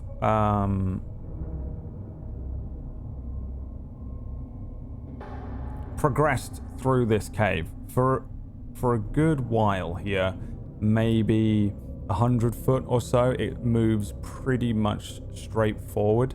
There's even parts of this cave that you can see have been reinforced. It seems like a long time ago, like maybe they began mining in this cave and then swiftly gave up, as if at one point they were prospecting and then gave up with this cave. Eventually it comes to a narrow point, but the only point it narrows down immediately kind of splits into a sort of a Y junction. It certainly hits a point where it's about 15 foot across, but just ahead of where that is a split. You can go left or right. Give me a perception check. Okay. 17. I think as you come close to this split, this sort of fork in the road, you can hear in the distance voices. There are certainly people here. It sounds like people drinking and laughing is what it sounds like to you. Some men sat around a campfire drinking and laughing, and it's echoing off the walls coming down to you. By the time it gets to you, it's very almost nothing. This is an elven ears attribute that's certainly providing this for you. But deeper into this cave, there are certainly people, but it's become a little bit of a maze. You can hear these echoes coming off the walls. You would guess it's coming from the left of where you are, down the left chamber, but you're not fully sure. You also get the sense that there are other things in this cave as well. You can hear noises that sounds like skittering. You can hear chirruping, things like that. It's certainly a natural cave. From this point onwards, it's just a natural cave system that likely heads deep into this mountainside. For all you know, it could go on forever. But there's an element here. There's a section of this mountain and this cavern system that they've used, these bandits, and you can hear them near enough that you wouldn't have to venture too far into the cave to find them. Okay. I will sneak back out and tell Will. There is a point where it narrows to about 15 feet, but just beyond that, it widens greatly. There's a path to the left and to the right. Sounded like, I can't be sure, but if I had to guess, the voices that I heard were coming from the left, but I could be wrong. Right. Well, I reiterate my plan then. We spread traps on that area, lie in wait, and then bait them into it. Unless anybody else has a better suggestion, I feel like that's our best chance. Yeah, I'm all for this plan. And we want Okay. Merlin to call out to them, to lure them out? Or should I go in and try to lure them that way? We could do both. Simply have him imitate the voice of one of these other guys and say, hey, you lot, we need another few hands out here. Give me, 4 of you come out here, or something like that. Mm-hmm. Whilst also having you waving, maybe turn your head, or, I don't know, not give them a clear look of you. Lean around the corner maybe and wave at them to come out while he's yelling. I don't know. We could try combining the two, but either way, we need to make sure we get the trap set thoroughly first. Is the coast clear for me to go in there and start working? It was when I left, but I can't be sure now. And let's move quickly before somebody gets up and moves in there. Okay. Brad, when we searched all those bodies, we only found like weapons, ammo, and money. We didn't find any more potions of healing on any of these guys. No potions on them in here, no. Okay. Or on this part or out here, I guess. All right. I'm going to move into the cave then, unless somebody else has a better idea. I'm gonna tell Will quickly. There were more traps in that chest if you wanted to make use of them. Bring the extras. And you're all going in? All 4 of you heading in? Yeah, I'm going in. Moving quietly, or are you just moving normally? I'm scurrying. Definitely Be quiet. moving as quietly as I can, but I'm just walking swiftly, I guess. I'm power walking. Yeah. I'm matching Will's pace, not far behind him. Okay. You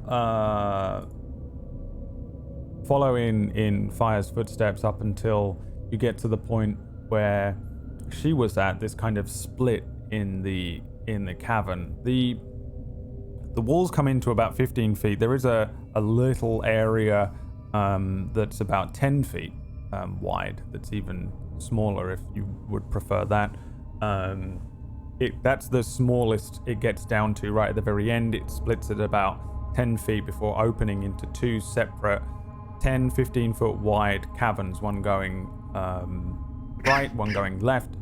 And you get probably the same feeling as Fire. This is a deep natural cavern system that was once, maybe a while ago, used or they were maybe looking at it for mining for gems, but it doesn't seem to have been used for mining.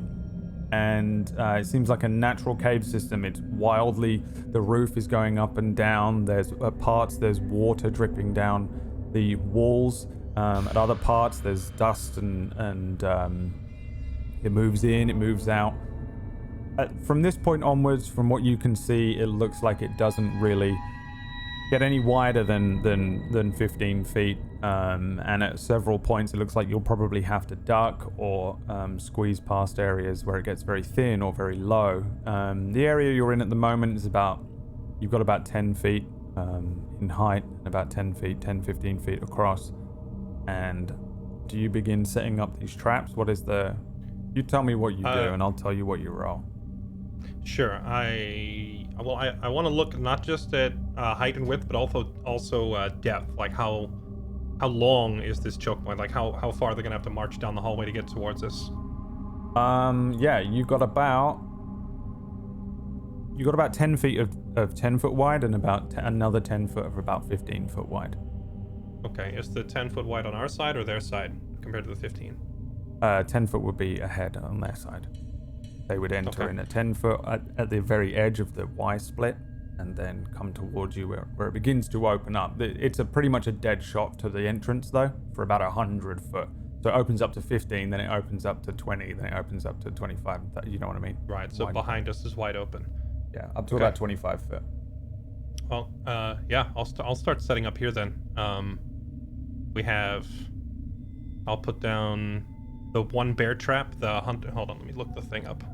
I have a hunter's trap, I think it's called. Mm-hmm.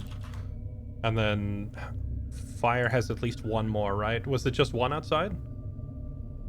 We'll say you got 2 bear traps, yeah, like the classic large, horrible looking thing that would break a man's calf, you know.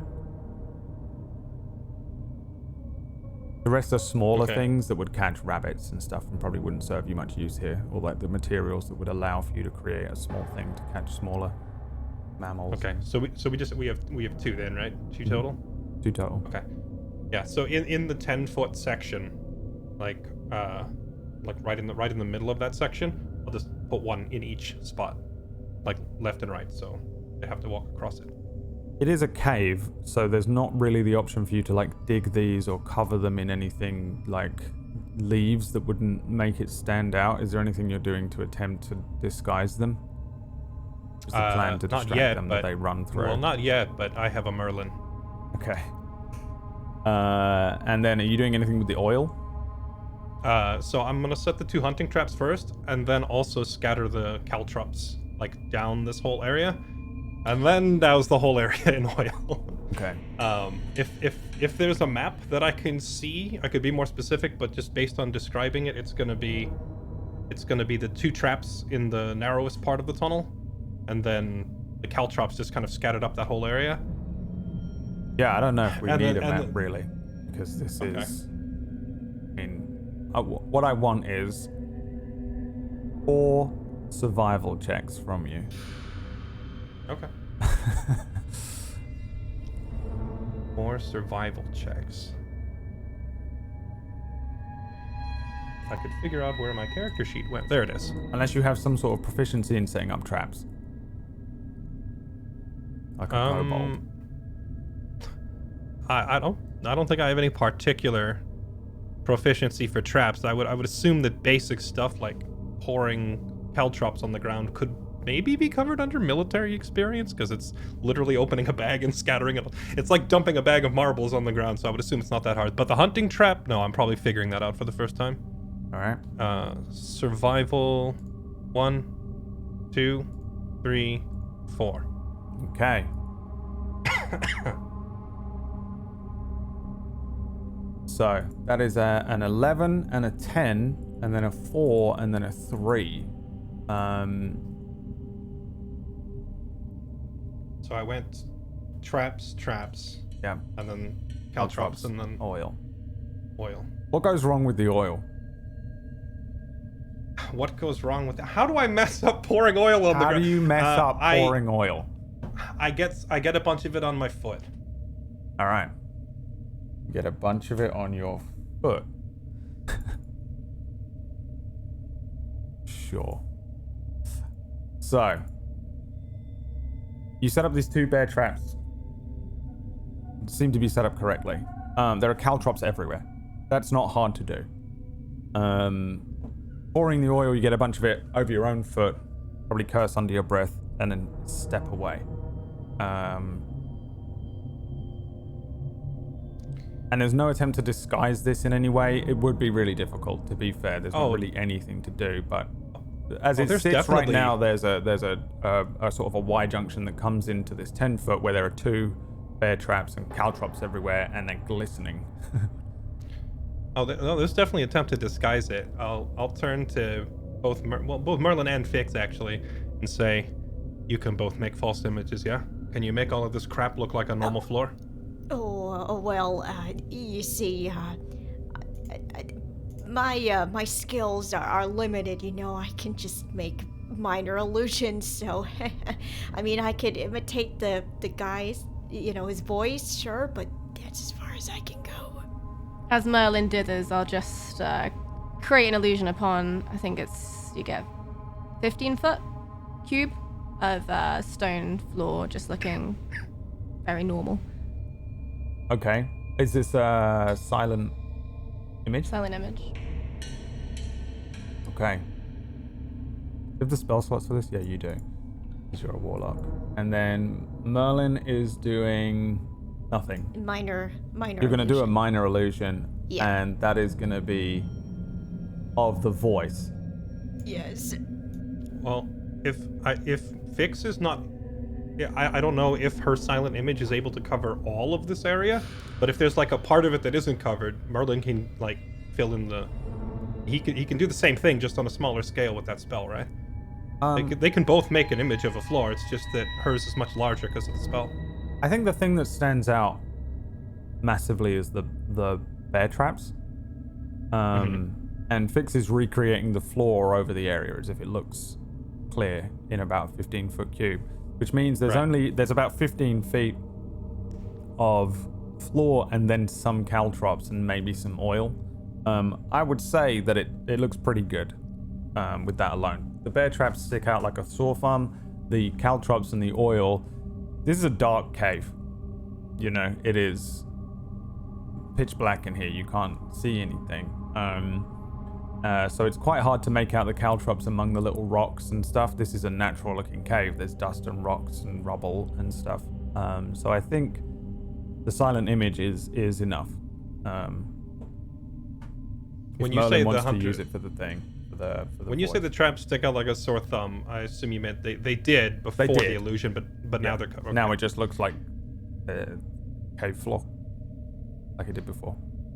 This should do. I could create some noise behind them, perhaps drive them forward. I still think we could just have Merlin copy the other guy's voice. Whether they fall for it or not, they'll come to see who's yelling. If they believe it's him, their guard will be down. If they think a trap is up, maybe their guard will be up, but they're still going to walk into it.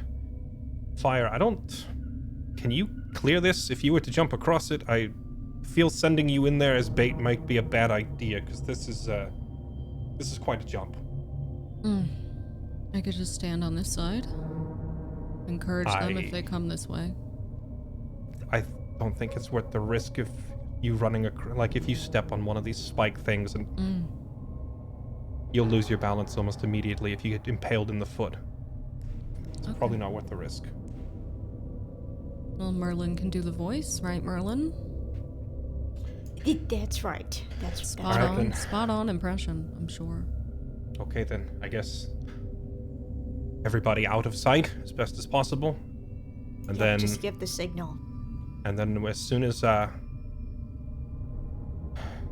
first one that comes through, when he steps on the trap, after his foot is caught, it's likely that at least one more is going to walk up to try and help him.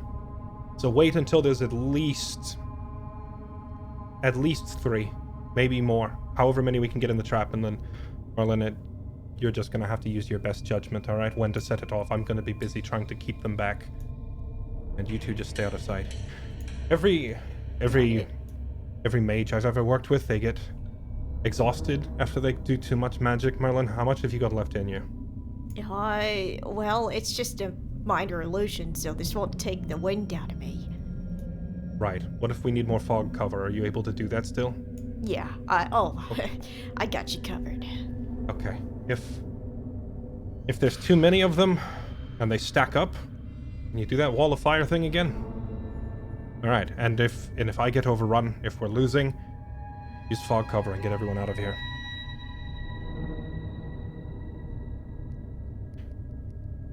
right. I think that's about it. You don't care if any of these people are innocent? If they're innocent, do you suppose they would be holed up in a bandit hideout that just tried to mug us on the road and also tried to kill us out by the river? I don't Every know. single They one of them could out be there was wearing the patch. stolen. Well, if you'd I like look to at go you in there and ask dryly. Fix, if you'd like to go in there and ask, be my guest. Dismiss you. Just I didn't think so. All right, let's do this. Merlin, roll me a performance check, please. Oh boy. Okay, here we go. 15. 15. What do you say?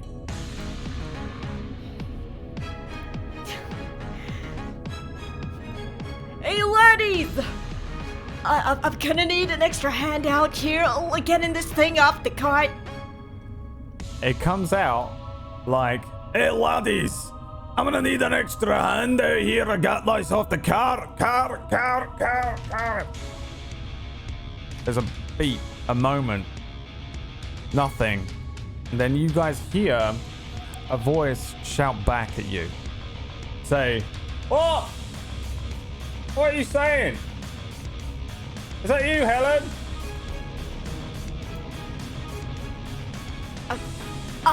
Yes, it's me. I need Jews outside. Give me another performance check. 11. Catch me outside. How about that? Hey, catch me outside. How about that? Comes out. This one's a little less dead on, but you hear the voice much closer. Say, all right, well, it's not really my job, is it? All right, come on in. Let's go and help them. Nah, put it down. Come on. Yeah, no, don't go down that way. The fucking spiders. I hate the spiders. All right, yeah, come around. All right, okay. You hear them coming closer and closer and closer. You guys are all hidden further back in the cave. Yes. Give me a stealth check. If there's a spot right by the opening, I want to be close to it. But if there's nowhere to hide, then yeah, I'm further back. Pretty much just a horribly dead straight open cave. Not much to hide behind. Oh no. 3. I do 3, have 13. 7. I have a javelin in hand for starting this fight, not a sword. Okay. The voices start echoing down the halls towards you. You can hear them having a conversation. Oh, bloody hell. Merlin, make him scream now. Well, yeah, I suppose we Scream? Make him scream. Make the voice scream. Oh. Alarm them. Yeah! He just blurts out a scream. Hey, what the fuck was that then? You see flickers of light as the you get the sense that torches are coming towards you, lighting up the cave ahead, kind of changing and messing with your dark vision here. And I use thaumaturgy to make all of it dim completely. all of their lights dim. Yeah. The fuck?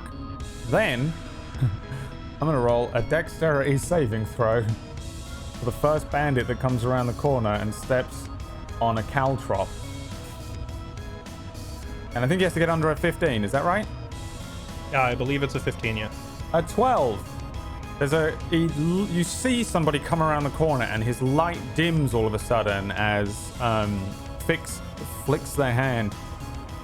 He looks up at it and says, oh, what the? And then slips. As he slips down, his torch goes down with him. There's a horrible ka-chunk as his head lands in a bear trap. And there is a horrific sound, like somebody dropping a birthday cake as it... God. His head is caught in a bear trap, and then I'm going to roll another dex save for the guy behind him. On a 13, also slips and falls on a caltrop. Lands not on the bear trap, but does drop his torch in the fire as Leah suddenly... snuffed the torches. No, I the dimmed them. oil. The oil, I mean. Oh, dim them. Gotcha. His torch hits the oil and it all goes up. Behind them, the third and final man steps into the flames, is caught by everything, and I'm going to roll to see if he steps into the final bear trap. Leg, flames, and the three of them are screaming. It's echoing down the hall towards you and echoing backwards. It's just a horrific sound as three men are caught in these flames. Two of them fallen, one of them completely dead immediately. The second one trapped, trying to run and burning as you watch them burning in front of you. However, no one else comes down the hallway. How long do you wait? The stench of smoke and burning meat is filling up the cavern here for a little while before the oil probably naturally starts to burn out and the flames on their clothes start to burn out. And That wasn't me, by the way, just so you know. you guys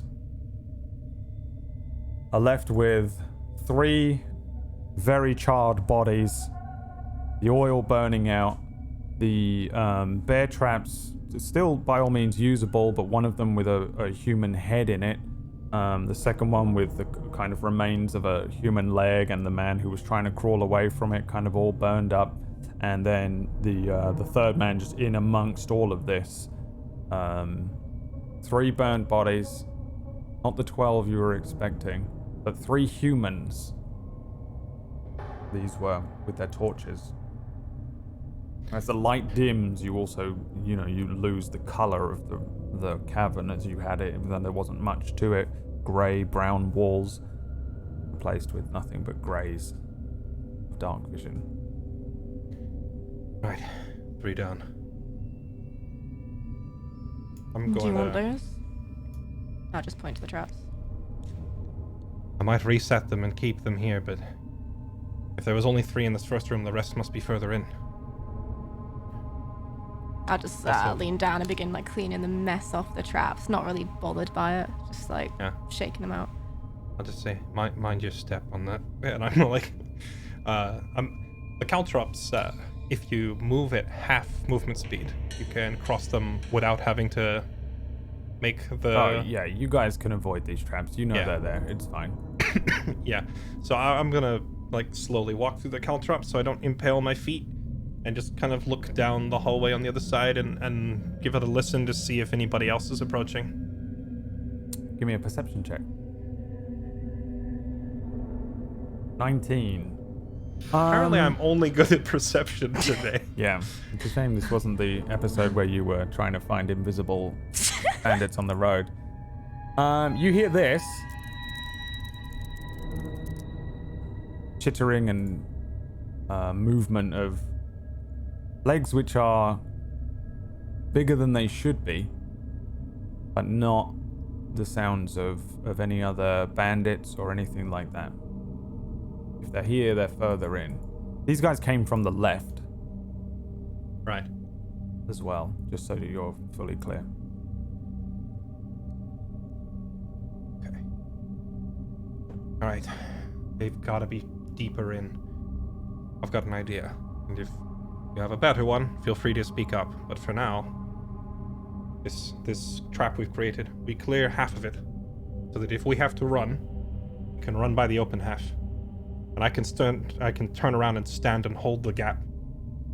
And if they try to run past me through the opening, well, that's where all the traps are.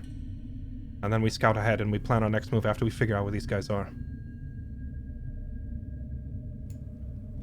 Are there maybe bats in this cave, Fred? There's almost definitely bats, yeah, but what you Okay. guys keep hearing is insect legs, big insect Okay. legs, probably spiders, probably big spiders. Let's go with big spiders. Oh God. Could Merlin maybe talk to his baddie friends and see if they could scout ahead? Yeah, how do you draw a possibility? bat to you? Oh God. He probably makes those really high-pitched, squeaky voices at a few bats that are hanging out in the ceiling, and What are you asking in bat-ish? Could you please scout ahead for us? Roll me animal handling or a persuasion check. Okay. Oh, 8. And so you have speak with tiny beasts. Yeah, this isn't an actual Yes. spell that you've got. This is the one that you can just communicate small things, simple ideas with smaller beasts. Yeah, okay. The bat that you're speaking to opens its wings and flaps them around, and then it kind of hisses at you and goes back to sleep. It's not clear, but you get the sense that he was sleeping and he didn't want to be woken up. It's cranky. They're really horrible looking bats as well. They have like the slightly glowing red eyes. Ew. Classic looking vampire bat looking guys. Not the friendly bats that you're used to of the forest. Merlin, what are you doing? I was trying to ask for help. But, it's their bedtime, they're cranky, so gave me some tune. But anyway, what's the plan? We're talking to the... Never mind. You heard the plan. Clear off one half of this trap, so that if we need to make a hasty retreat, we can. Feel free to chime in if anyone else has bright ideas. I'm already at work clearing it out. Okay, and I'm gonna assist then. We'll take where the hallway is 10 feet wide, and we had originally laced it with caltrops and the hunter's trap. Just pick up the one hunter's trap and line it up on the other side. So instead of across, they're front to back, stacked in front of each other. Yeah, roll me and a then all survival check with advantage. This is for just everything, Sure. since everyone's helping. 21. 21. Lucky you had that advantage. Yes. Another 2. And yeah, Saves you my set it day. out as you said. You've got it in a way that allows you to move through quickly, knowing the safe route through, and anyone following without knowing would run straight into the hazard potentially. We'll just say that the right is safe, and the left we've rigged full of traps. Yeah. Pretty straightforward. And yeah, you do this maybe 10-15 minutes of just checking, setting up. You also have to potentially move these bodies. Are you doing anything with them? You're hiding them? You're just moving them further in? Probably dragging them back out to the mouth of the... There's only 3 of them, so it wouldn't take too long, right? I'll just grab one in each hand and say, someone get that other guy, and drag them back to the mouth of the cave. Yeah, just without hesitation, I'll just help you. Yeah. Okay, so those 3 bodies back to the mouth of the cave, and then you set these traps up, and then what is the plan? Are you moving in the cave system? Absolutely. I say, With a marching Fire. order and a I'll plan say for that? Fire, you're on point again. We'll lurk behind you far enough back that our noise won't give you away. See if you can scout out where the rest of them went. We could just trap them in here. I don't know, blast the ceiling a little bit, cause a cave-in. I like your thinking. However, I need to get my hands on Darrow. He has information. Fair enough. I'm sneaking forward. All right, give me a perception check Oops. and a stealth check, so that's good. There you go. 14. A 21 on the stealth and a 14 on the perception. What are you looking for, and what is your approach to scouting ahead here? I am trying to figure out where the next area is where people are. I'm just listening for voices or movement or even snoring or something, maybe if they're sleeping. I just want to figure out if it splits off and there are different chambers maybe, or if it's just one bigger chamber. Immediately, as you move forward, it splits again, going left and right. Okay. You move ahead 40 feet or so. It's not easy moving. There are points where it goes downwards a little, and then it begins to move upwards again towards the left, and then further down towards the right. It's very thin moving towards the right. You'd probably have to move to your side if you were particularly thick with 3 Cs, but towards the left it's a little more open, and it's another split thing, but you can see that it all leads the same way as you start to move through this cave system. It seems to you like this thing could eventually splinter off into just limitless amounts of options. Maybe they double back on each other, and maybe they go off down, maybe they go up. Who knows? On the left of you, there's a lot of pock marks in the wall, and you can see legs poking out of them. You can see large spiders moving around from one hole into another. There's also a lot of webbing and stuff, particularly across the roof, suggesting that they're up there nesting, where all the eggs are and things like that. Towards the right of you, it leads downwards, and you can tell that the walls are slick, as if water is running down the walls, and potentially down there would be a slippery slope as it starts to take a bit of an incline. Eventually, I guess these 3 would catch up with you as well, and you'd see this split now in front of you once again, barely even moved off from the original point. But this is where they came from. They either came through all these spiders, or they came up through this, up this kind of damp slope. I'm maintaining pretty much the edge of vision range. So like, literally watching fire, but standing back a good 60 feet so that the odds of our footsteps and sound probably won't, they're not going to hear us, before she's on them or whatever. Or at least that's the plan, unless we horrifically trip and clatter onto the ground.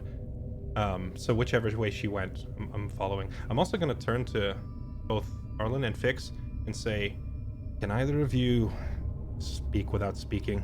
Like, voices in the head? No. No? Okay. Still kind of getting a feel for exactly what's in your bag of tricks. And we'll just follow fire. Which way are you going, Fire? I didn't hear any voices or anything. Either way. Nope.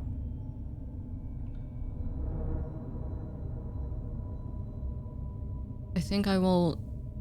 you said one way was like had water on the walls. Mm-hmm. And the other way was just Spider City. Mm-hmm.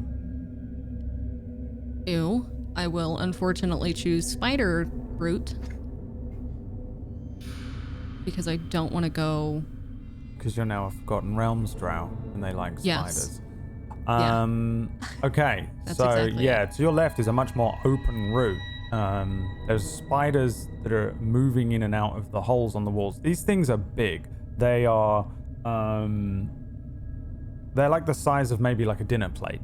The body. Oh, no. And then the legs are coming off of them. Now these aren't like tarantula looking things. They're like those translucent looking spiders with they're kind of pale, with large bulbous parts and these very long legs. They move in such a way that the skittering is very audible, and it's kind of echoing off of the cave around you, and there's lots of them going in and out. Above Do they you, seem aggressive at all? Like they're... no, they don't even seem Okay. to know that you're there. Okay. Above you is a lot of webbing, like so thick you can't see through to the cave ceiling. But the walls and the holes just seem to go on forever down this corridor. It's another corridor with a straight shot. It kind of turns towards the right at the far end. You can see before your vision dims. Give me a nature check if you'd like. Yeah. 17. 17. Oh, you are familiar for whatever reason you want to be with these spiders. They are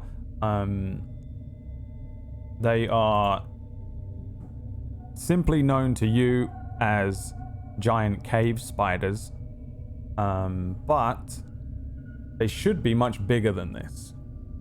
You recognize the the color of their skin, because they have skin and not much hair. The hairs, there's actually a lot of hair on them, and it's smooth and sort of translucent, giving them that kind of white, but it's smooth and it runs all in the same direction, so it looks like skin, but they're extremely hairy.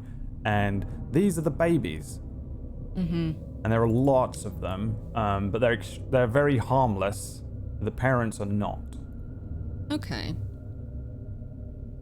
I think when I realized that, I Parents would are also slowly... poisonous, which might be a thing that you would be more aware of. I would slowly start moving backwards. Mm-hmm. And just try to... Maybe I'll hold a palm out behind me, flat, so that they know to not move. And I'll just try to meet up with the group. Mm-hmm. And just tell them, hey... So... What do you see? Spiders? Baby spiders. We don't want to go that way. No torches, rations, weapons, supplies, anything? Well, I mean, Right, it's unlikely that the rest of them will have gone that way either. Right. I doubt that they would set up camp this deep into the cave surrounded by those things. They must be back at one of the other forks in the road. Okay. We should probably just backtrack and check the other ways. There was a split. I had two options. Spiders or water, and I chose the spiders before I realized what they were. So maybe we check the other side. Yeah, let's do it. I'm all for Okay. that. And there's not enough of us to risk splitting up, so we'll just, room by room, check them all together. I mean, who wants to go down the tunnel with all the spiders in? Not I mean- me. You could try talking to them. No! Please don't do that. Okay, I'm gonna go, and I'm gonna sneak off. Yeah. So you're going down the much thinner kind of spelunking option here, where you have to somewhat move to your side depending on how small you are, Merlin, or maybe even how thin you are. It's an incline that begins to be quite smooth and then becomes kind of rocky. You sort of have to climb down. It's not so much that you would need to roll for this, it's just awkward. You maneuver down what is almost like natural steps, but very thin, using the wall to stabilize yourself. The water, you realize once you get to the bottom step, is maybe a half an inch as you step into what feels like a puddle at first, and you realize it's just sitting along the base of this cave. All of the walls in this very small little cavern that you found at the bottom of this incline are running with water, but there are several cracks in the ground underneath as well. It's kind of like a constant running thing. This cave probably goes down quite far. However, in the very far distance to your left, you can see a fire burning. We're talking beyond your perception, the 60 feet. It's maybe 150 feet away. You can see a fire crackling. Around the fire, you can see 3 stools and no people. This cave also has limitless amounts of other ways off of it as well. And it's constantly dripping overhead. It's almost like being rained on. You're in a kind of... You're underneath a bunch of water or something like that, but that's the feeling you get. And assuming the 3 of you follow, it's the same thing down to this cavern, which is much wider now. It's maybe about 30 feet across. It's quite low, probably only about 10 feet tall, but it runs for a very long way down. It almost feels like a sewer, probably, to look at and follow all the way down to the end where you can see the fire, and then many more splitting routes. Did we see the spiders, or was it just fire that saw the spiders? Oh, you probably would have seen them as you moved past them. No. Yeah. When you say limitless paths out of this cavern, I assume you mean like caves that are able to be walked down, right? Like we've just hit like a central hub and there's a million branching paths. Yeah, pretty much. This feels like a huge fissure, like a crack through the mountain, and then there are lots of different routes off, up and down as well. There are some that you could probably crawl up and spelunking your way up and in and through, big enough to fit through, some which you could probably fit and walk down. Every 5 or 10 feet there's a split and a crack that would be large enough for you to potentially walk off of and split down. Again, you get the sense there are lots of caverns and they're going up and down, and there are some that are coming up. There are areas in this cave that you're looking at that kind of have a pool of water and could be, you know, a well that goes down quite deep if you wanted to swim down into it. Did fire come back to us, or are you still up front? I would have gone far enough in to where the fire, just closer to the fire to where I could maybe hear if there were any voices. And then I would have stopped there probably and just listened. Give me a perception check. 15.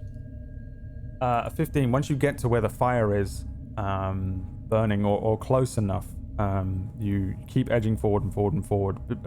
Maybe halfway between you and where the fire is, you can actually make out that one of the splits at the far end of the room also has a glow of firelight. You can hear the soft murmur of voices coming from inside one of the more obvious and open openings.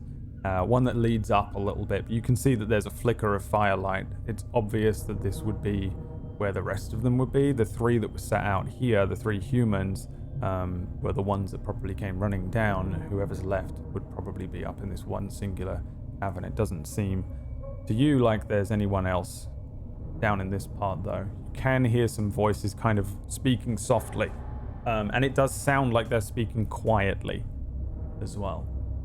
Okay. I will just turn around and wave them towards me, wait for them to approach, and then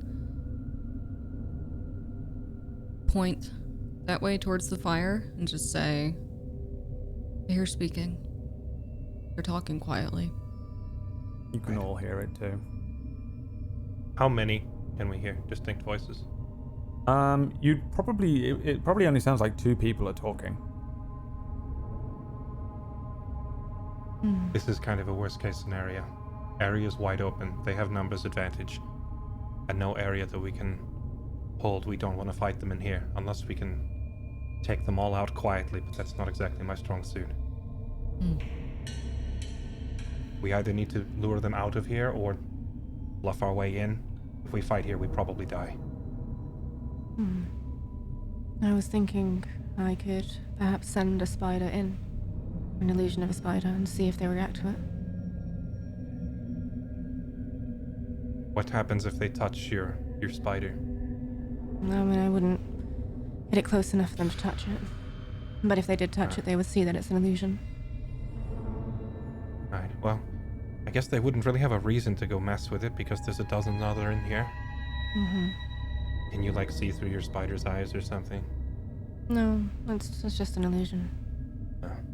But it would be enough to gauge a reaction and perhaps make them move.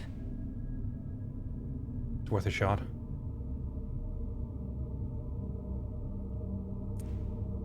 They're speaking in low voices. There's no chance they didn't hear. I just motioned to back where we burned up 3 people. Fire, can you see further than the rest of us? I don't know how far you can see. From about, and I'll pick a point about 60 feet and say, right about there, where my vision starts to blur.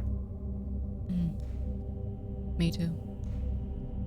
Okay, that's out. We have really few options here.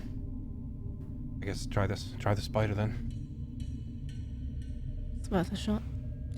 And I will conjure up an estimation of what I saw earlier. Just one of these horrible spiders. Spindling. Can I make the sounds as well, seeing as I'm using Misty Visions? I cast Silent Image at will. Oh, yes. Then yes. Great. So I'll make sort of really subtle scuttling sounds as well as I let the spider just go straight in. kind of keeping to the edge of the cavern space. I'm imagining like a wide cavernous space with the people in a different sort of section. So kind of keeping slightly to the edge, but just so it's visible. So it doesn't look like it's just walking in the middle of the room, because that would be obvious. And yeah, I just let it head off towards them. Yeah, you guys all watch this thing head around the turning, head up towards where the fire is. There's a moment that passes. You hear these voices kind of murmuring, that kind of distant murmuring, before you actually hear one of the voices say, "Oh fuck! What's that doing down here? Little fuckers. Oh, you go get it. No, you go get it. Alright. I'll go get it." There's some footsteps that start heading down towards you. You can hear them. Do you run the spider off? Yeah, so I make a motion for everybody to like flatten against the wall, and then I sort of bring the spider towards us and lure it in closer. Is there like empty cave, like empty tracks into other rooms? You guys can easily be hiding in those if you wanted to be. Yeah, I would lure it into one of the empty rooms as if it was being chased in. Okay. Into the one that you're in? Are you trying to have him chase it to you or anyone in particular? Yeah, I would like to have it come in and one of us be by the entrance way, ready to grab him and silence him. Which one of you is the one that you're drawing it towards? Are you all in Will. the same one? Running it towards Will? Yep. There's some footsteps that come down the stairs. You hear somebody pull a dagger from a belt. Will, you hear the footsteps suddenly watery as they step down onto the lower level. Get louder and louder, 2 or 3 seconds, and then a human man steps around the corner to where as he's approaching, I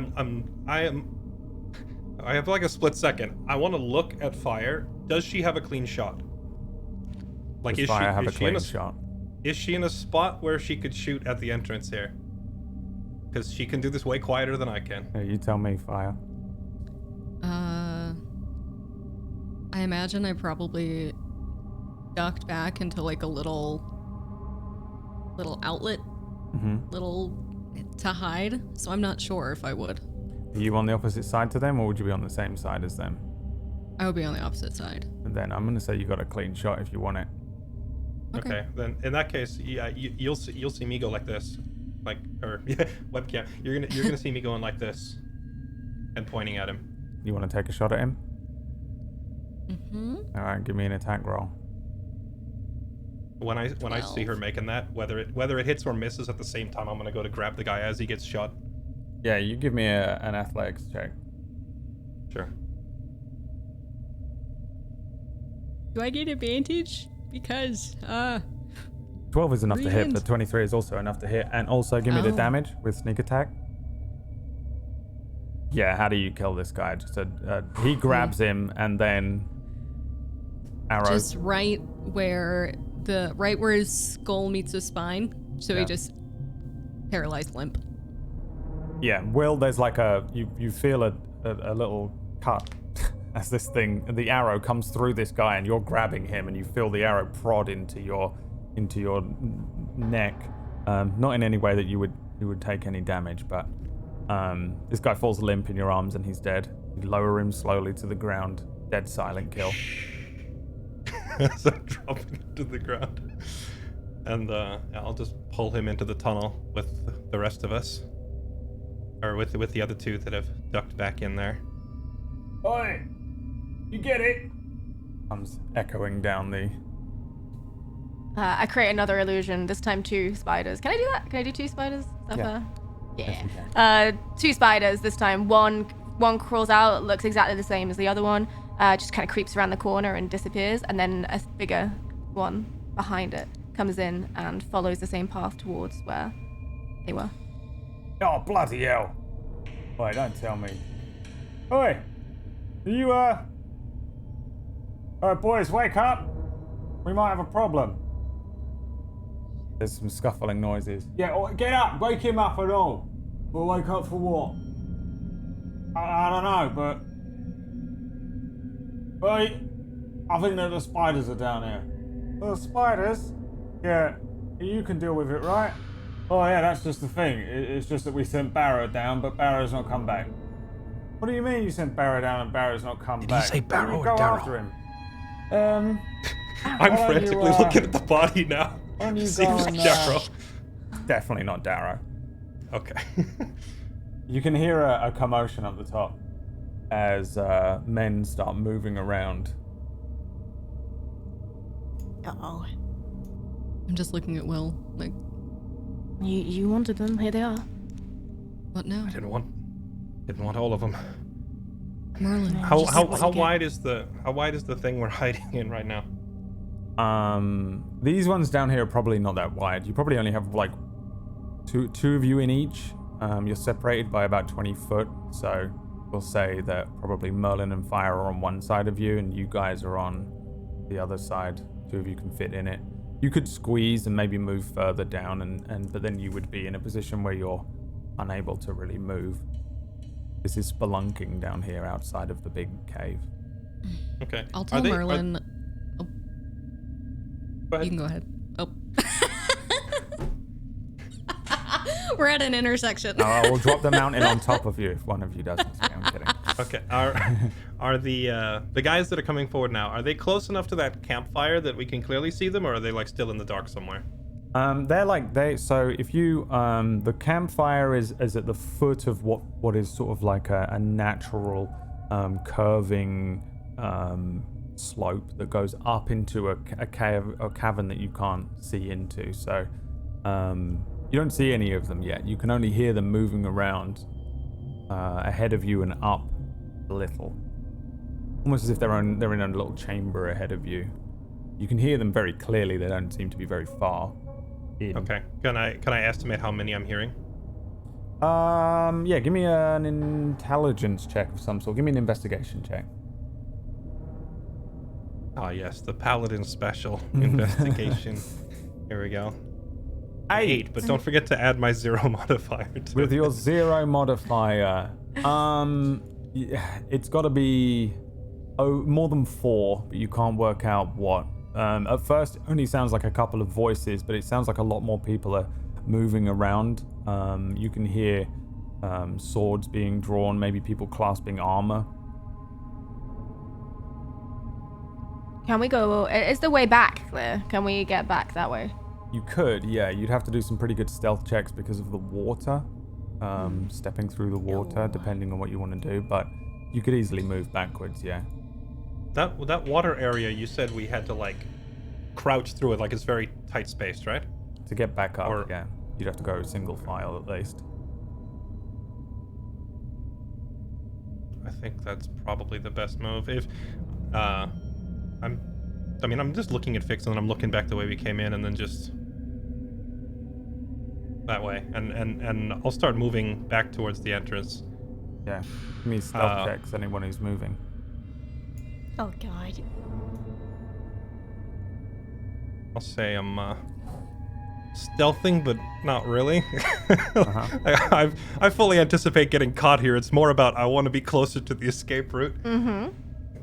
Oh my fucking god. The Paladin special, a 3 on stealth.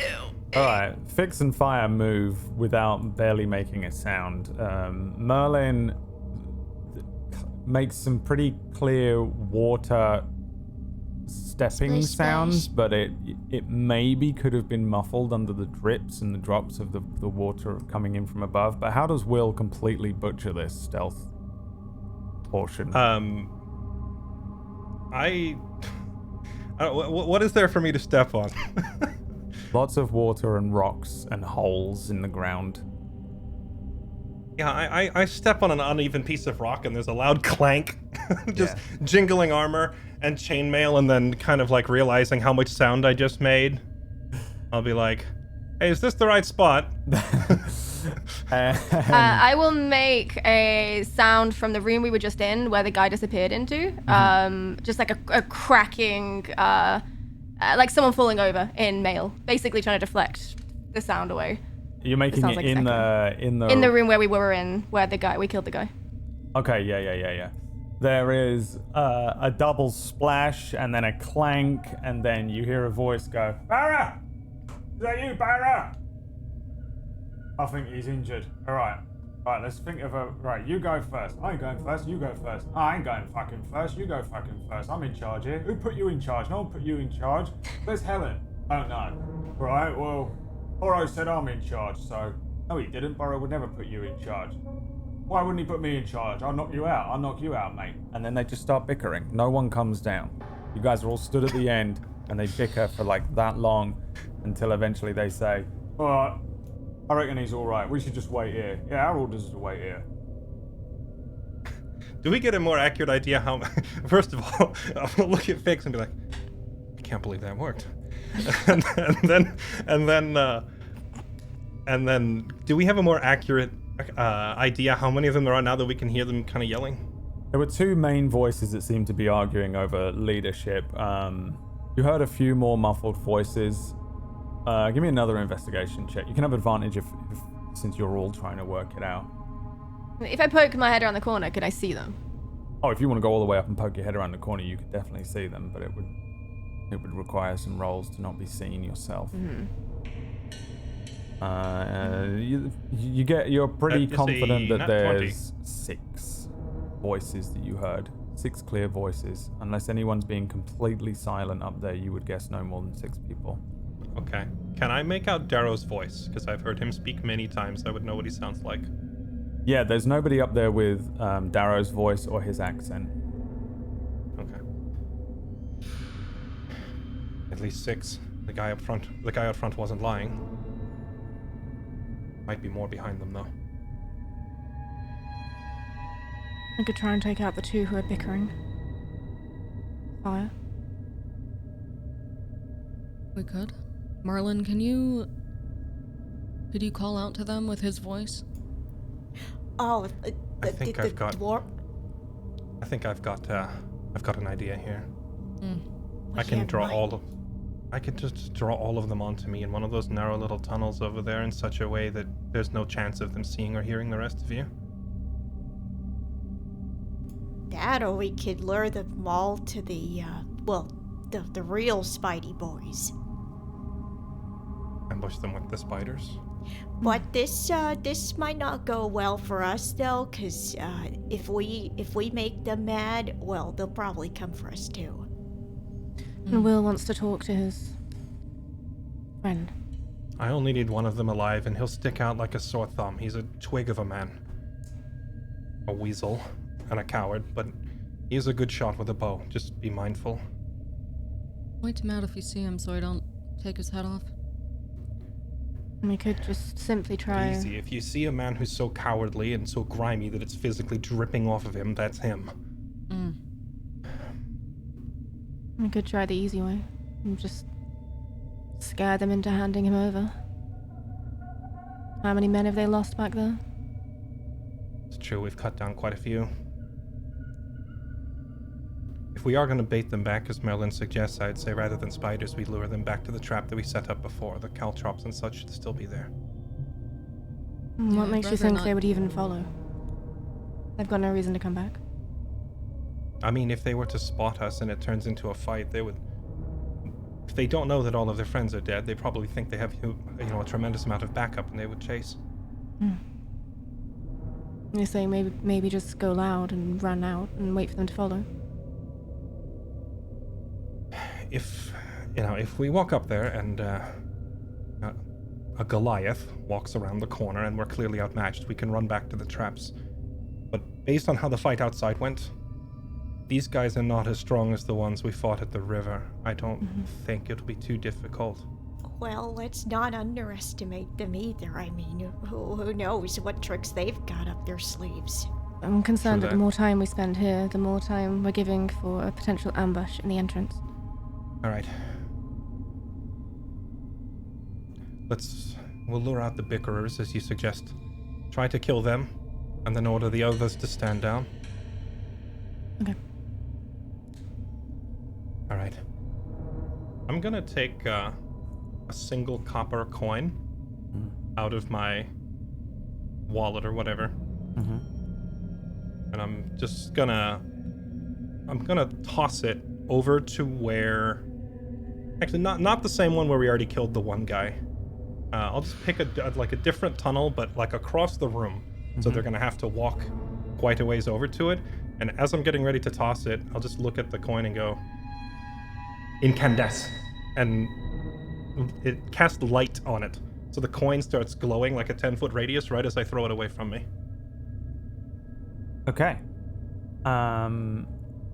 Fix, roll me a Constitution saving throw. 14. A coin with light cast on it moves across the room. It's brilliant as well. In the darkness here, it changes everything. It probably causes you to blink a few times as this thing launches across the room. It dings off of a wall, plops into the water, but doesn't go so deep that it, stops illuminating the walls. It's lighting up a good section of this thing now. You can still hear the guys bickering in the hallway or coming from their hallway very clearly. Well, I'm not going down there if it's them spiders again. No, I ain't going down there with them spiders. We couldn't even deal with them last time, and we had Massimo here. Yeah, no, we'll leave it. I reckon he'll be back. He's probably just... Wait a minute. Where are the others? Yeah, where are the others? What the fuck is going on? You think it's the big spiders? Yeah, it's probably the big spiders, isn't it? All right, let's block up the entrance. Block up the entrance? What if we run out of air? We're gonna run out of air, are we? We're gonna have to. Well, we can make it airtight. Well, I don't know. Can you? What if we just run for it? Run for it, and then what? Massimo will kill us anyway. All right? We didn't hear nothing. What? That's what I'm saying. We didn't hear nothing. If he asked, we didn't hear nothing. We didn't hear nothing. All right. Let's just all get in. Let's all get in the sleeping bags and pretend to be asleep. Are you fucking mad? Yeah, I am mad, and I'm scared. But we'll keep a sword at your side in case the spiders come in. Well, the spiders are going to come in and they're going to wrap us up. That is basically the conversation that is going on down the hallway the entire time you guys are coming up with this stuff, and then you throw the coin. What is the next part of your plan? I'm just gonna wait for them to walk out and expose themselves to where we can ambush whoever steps out first. Okay. Unless it's at an angle where they can't see the light, in which case I might for prompt sure Merlin see to it. make some noise. Yeah, it would be impossible not to see. It's like someone with a torch, just pointed at out of a cavern. You guys probably wait here for like 5-10 minutes. There's a lot of bickering going back and forth. They seem to be arguing over whether they should go, whether they should stay. They're clearly afraid, but they're arguing between themselves. They keep mentioning the names Borrow and the names Massimo. You do hear the name Macon as well, and eventually one of them says, "All right, I'll go. And I'll just look and see what I see, yeah? But you give me your sword." "No, this is my sword." "Yeah, but it's better than my sword. Look, my sword's shit." "Alright, you gotta go first." "Yeah, alright, give me that." "Right, this is mine to keep." "No, it ain't yours to keep. It's mine for it. Just trust me." And you start to see a shadow appear on the far wall as a person begins to walk down the steps. There's a few seconds before you see what looks like a half-elf. Tall, very tall-looking ears, very long, dark hair, and wearing no armor. He's got sort of what just looks like normal traveling clothes on, and a sword held out in front of him. He looks at the fireplace and shouts back and says, "Yeah, the boys are gone." "What do you mean the boys are gone?" "I don't know. What do we do?" "Where did they go?" "I don't know." And then he looks a bit further around the corner and sees the light. "Oh, what the fuck is that?" "Yeah, what casts light then?" "What do you mean what casts light? Like, is there anything what casts light down here?" "No, there's nothing what casts light." "What do you mean? It's a cave." "Well, it's light though." "Well, from the fire?" "No, like it's like a proper light." "What the fuck are you talking about?" And another figure appears behind him. You can see another person that looks a lot more humanoid before you realize that this is another half-orc peering behind the second one. This guy is armored up, but it looks like he's put it on kind of sideways. He steps down and looks around the corner. Oh, we're fucked, we are. Yeah, he wrings his hands. All right, boys, everyone strap up. Let's go see where they went then. Yeah, we're gonna get in trouble, aren't we? We're gonna get in trouble or we're gonna die. We're gonna get in trouble or we're gonna die. Trouble or death. Then you hear more commotion. You can hear them now putting on their armor. The guys go back up the stairs. There's a bickering over I had my mic muted. I tried to say now when he was saying that on the one that's standing there where he's like turning around and telling them to strap up. I just said now on that one. Okay. As they turn around, what do you guys do? All three of the others. I'll try and take a shot. Nothing. You do nothing? Wait, Absolutely are we going nothing. to ambush them? What? Fire, give me an attack roll. 21 is a hit. Give me the damage. Sneak attack. 6 and 2 is not enough to kill him. You put an arrow in his side. It goes straight through his chest. He's lung shot. He hits the wall and spins around. He looks down at his arm and then says, "It ain't spider!" Ah! And he starts coughing up blood in front of him. The I'm already looks like halfway down, there. At where you guys are, and you are running up. I'm running up and I'm kind of like looking back at Merlin, like, where's the fire? As I'm moving forward. Am I supposed to do it? I guess I just unleash a firebolt. On the guy that's injured or the guy standing next to him? Oh, the guy standing next to him. All right, give me an attack roll. The firebolt goes off. It illuminates all of you. You can see this thing launch past him. It reflecting off of the water, hits this guy square in the chest on his armor. You can see it ignite across the clothing that he's wearing. Deals 3 damage to him, but he ducks backwards as the first guy kind of puts a hand up on the wall, tries to move upwards, but can't really do anything. Will's moving forward, rushing towards them, yeah? I want to try and grab him, but I don't know how much. Yes, I'm I don't moving think towards you're him. in I don't know how much grabbing range just Yeah. yet, but I'm just gonna see where you Yeah, are in this 1 second, and then I'll bring you over to the Actually, map. I still have a javelin in my hand, don't I? Instead of a sword, I swapped yeah. that earlier. I'm gonna javelin this guy. All I right, forgot give I me had the that. attack roll, yeah.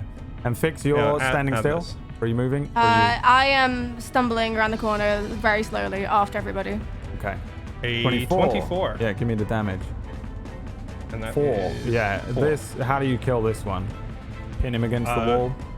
Yeah, the javelin through the throat pins him to the wall. Yeah, the pin against the wall mechanic from a video game absolutely happens here as this person is struggling to move forward, and then you kill him. Then I will give you a rough idea of where you are on this battle map. As I bring you over to this end, not that end, this end here. Because this was all prepared, but I didn't feel like you really needed it for the other thing. So, here is what you see. Oh, this is a half elf, not a half orc, who is... I love that all the half elves and the orcs and everything else are all dwarfs on the tokens. Yeah, I only have 1 token for bandits, and I do enough production. I don't need to change all of the tokens. In my head canon now, these guys are all like short and bearded, regardless of race. It's perfect. They're They're just all tiny. They're all actually dwarves pretending to be the things I'm saying they are.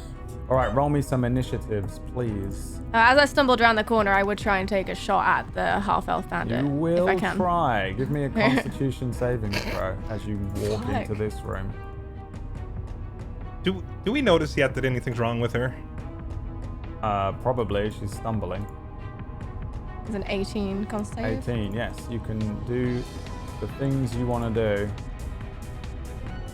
14. Eldritch Blast. 14, give me the damage. 4. 4, you get to kill that one. I assume he's just exploded. He gets buffeted out of the way, spinning around. His head Zero colliding with the control. wall. He's just like pretty dramatic. Yeah, who am I missing? It's Sorry. you. Have you done it? It was a 4, but I forgot to click my token, sorry. It's all right. Okay. So, surprise round. You have surprised them. That means you get a free round, essentially, on these guys. So, what do you do, Will? This guy in front of you is dead. Killed by Fix as you come rushing into the room. You may take your turn. You will also get another turn in a second. I can't see much, so I'm just going to try to figure out where everyone's at. I can go that way. Can I see that way? Because in Roll20, the vision is blocked off. I can't see a thing. Yeah, I don't know why. This whole area is blocked out for me. Oh, yes. This is why. I don't know why. Okay. There's dynamic lighting and I didn't put it on here, but it's probably just some silliness. There you go. You should be able to see now, yeah? There we go. How tall is this little cliff thing? It looks like these guys are up above us. How tall is this? That is about 5 foot up. Okay, so low enough that we could scramble up it without... Yeah, you can vault up there. It's just a tiny little incline. Okay, let's see. I have... do we get advantage on attack rolls in a sneak attack round or no? In surprise? I don't think you do. That is a question I would probably ask you. Yeah, I don't know that one. If you're surprised you can't move or take any actions.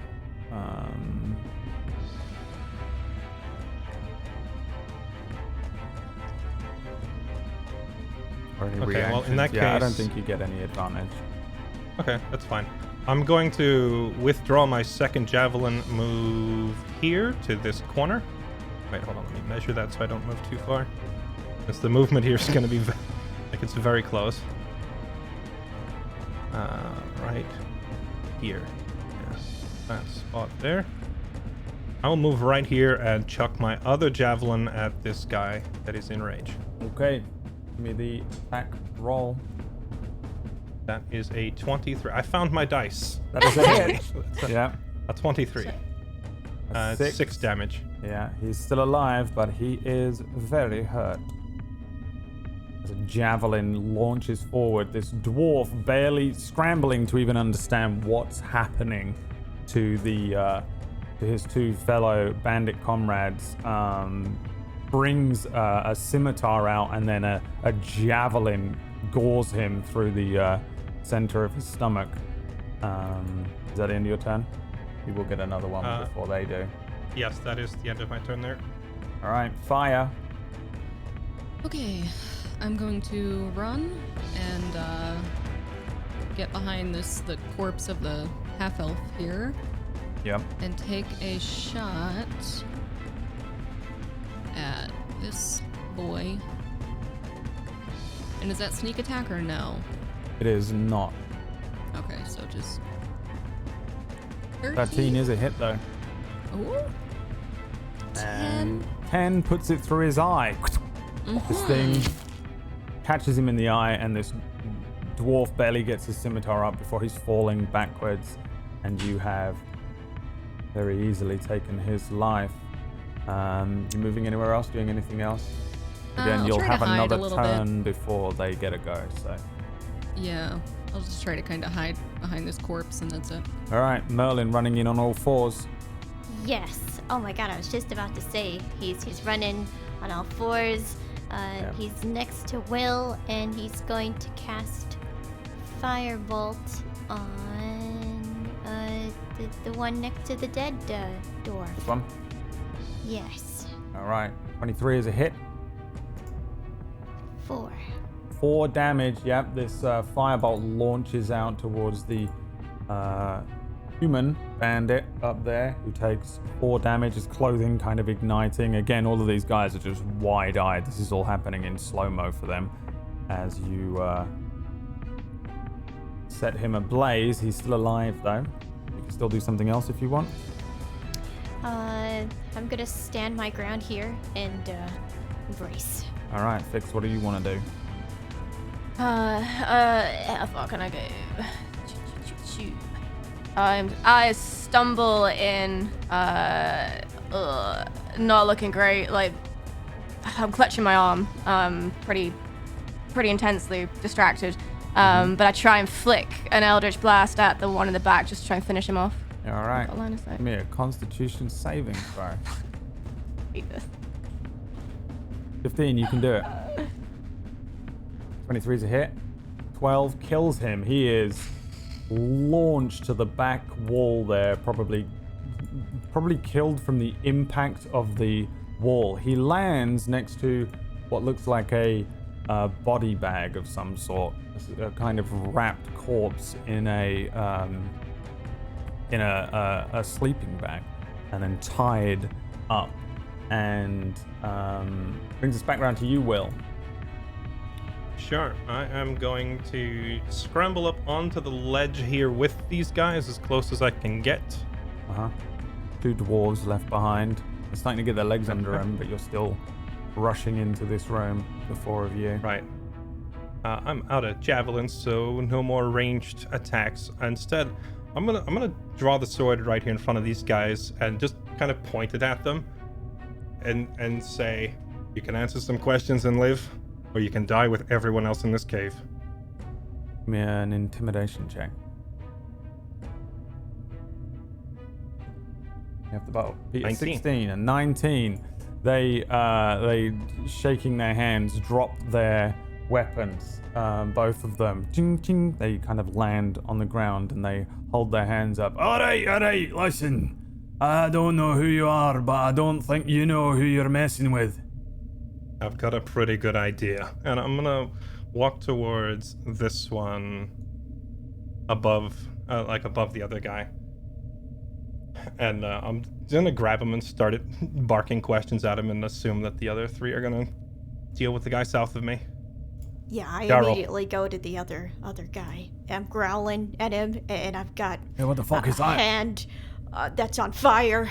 Oh, Don't make me do it. I know. I will feed you to him if I don't like the answers I get. You understand? Hey. Darryl, human. I'm here to arrest him. Where is he? Is that the Fletcher? Yes. Fletcher, Arrowmaker. Where is he? What you want with that wimp? I'll just slap him across the face. Aye. Where is he? He's with the others. They went on to Som's Point. Mackin. Who is he? Yeah, Som's Point. I said who is he, not where is he? Who? He's one of us. He's a fighter. What is he, your lieutenant? Commander? What? What's that then? I don't know. I think what's that, an army thing? The boss. Oh no, he's not the boss. He wants to be the boss. He's got the brains for it, but no, I don't think. He wouldn't. No. He's not really the boss, but if he tells me what to do, I do it. Who is the boss? I'll tell him. Go on, you tell. No, you tell him. Answer the question if you want to walk out of this cave while you still have legs. Well, his name's Massimo. He's the one that organised us, got us together, got us off the streets. And none of them are here? They're all in Som's Point? Aye, we're just waiting for that crazy wizard. The wizard. What's his name? Arias. Arias. Creepy bastard. What are you doing for him? We're waiting for him. We're taking him to Som's Point when he gets back. Why? Because, I don't know, that's what he told us to do. We're like an escort. Who's giving the orders? Well, he gave that order. He said he had some business nearby. Who gave that order? Arias? You answered directly to him? Well, I suppose, aye. How long has your troop been working for this guy? Oh, I don't know how I worked for him. I joined us, though, and he's been quite useful. Joined you? Aye. He wears this, and I'm shaking his patch. Oh, no, he doesn't. He got his own garb that he wears. He's a strange feller too. When he joined us, he was all old and looked like he was on death's door, right? Aye, and then like a few days ago, close to we come up here, we opened this carriage door as a young man. He was strange looking. Aye, it's strange looking. He's all young, like he's getting younger by the day. Then I get here and he's creeping off, says, wait here, anything comes out of the mist, you gotta catch it. I'm gonna catch that coming out of the mist. What's he talking about? Things coming out of the mist. And then he's got that there body, says, don't let that get up and walk away. Get up and walk away. He says, wait down here, the spiders don't fucking call the spiders Enough. in. Enough. Grant's Refuge. Who gave the order? Oh, shite. They're on to us with Grant's Refuge. Who Well, fuck gave me. the order? Well, I suppose, whose idea was that one then? Well, Massimo? Mackin? Well, Massimo said we were gonna hit it the same way we hit Calls, same way we hit Sims Point, same way we hit everywhere. We go in, we threaten, and we take food from him. That's all. Bit of coin. Don't usually. That was a fucking cluster. Butcher all the people? Aye, Is that where you're going with that? Were you there? aye, we were there.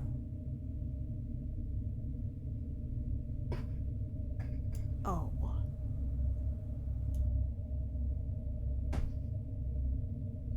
Who gave the order?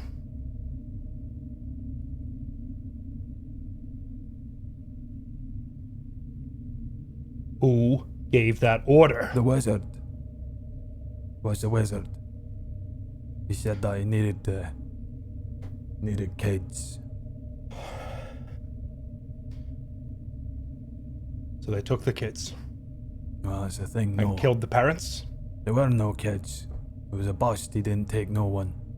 But he said that we had to cover our tracks, and so Mackin said, fine, put the torch to it. So we had to put the torch to it. Of course, there weren't any kids. It was a mining colony, not a town. Well, it was strange, really. He wanted the tiefling kids. He said they had no use for the other little Waynes, so.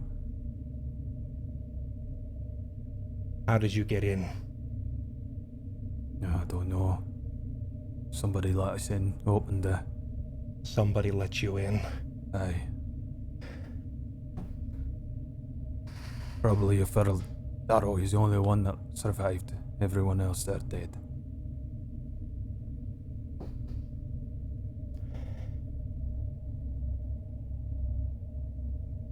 Why did you join this group? Because I was hungry. And they gave me food.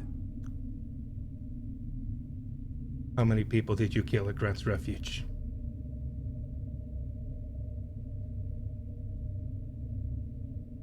I killed my fair share.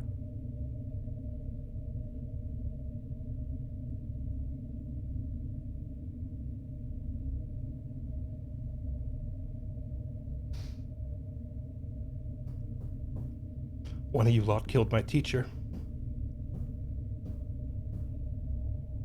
And one of you lot killed my woman.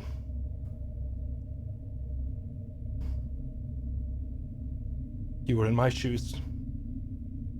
Would you let yourself walk out of here? Nay, I wouldn't. So do what you gotta do, or you let us out.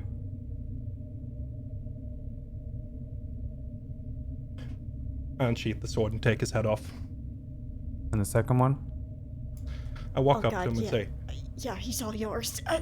how many did you kill at Grant's Refuge? Not as many as him.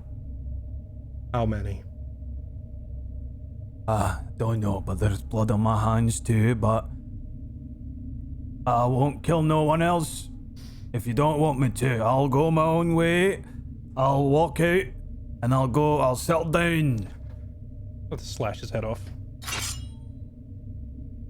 Both of them fall to the ground dead.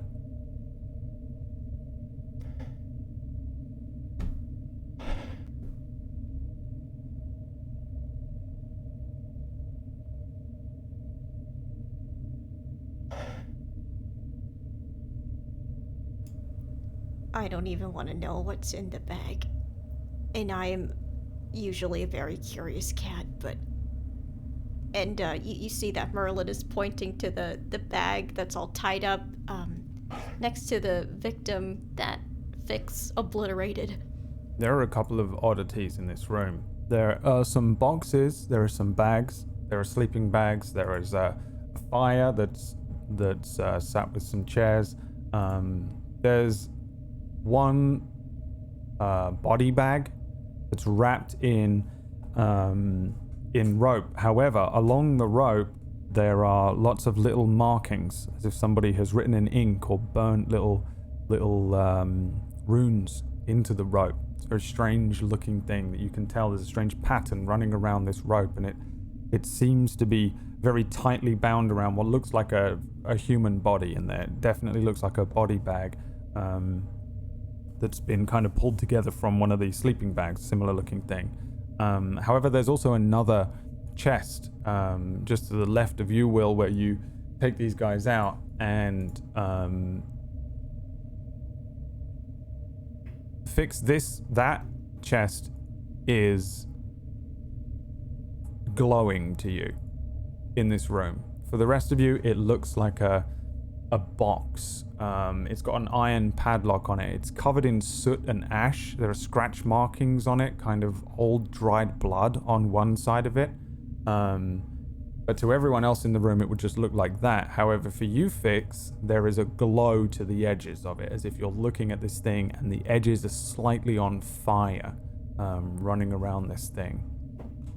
Does it look enticing, or does it look off-putting?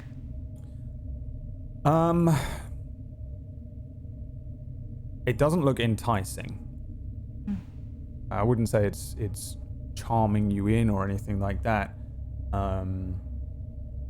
But you do not feel comfortable in this room. The closer you have got to this room, the worse you've been affected. And at this point, you're probably it would be unbearable. You realize now it's this box, it's this chest, very large looking chest. I've been slumped against the side of the wall, sort of like listening, but really barely able to pay attention. And I'll just sort of lift my hand up and just point to the chest. Can someone open that? Will's Marlon? off by himself, sitting in a chair.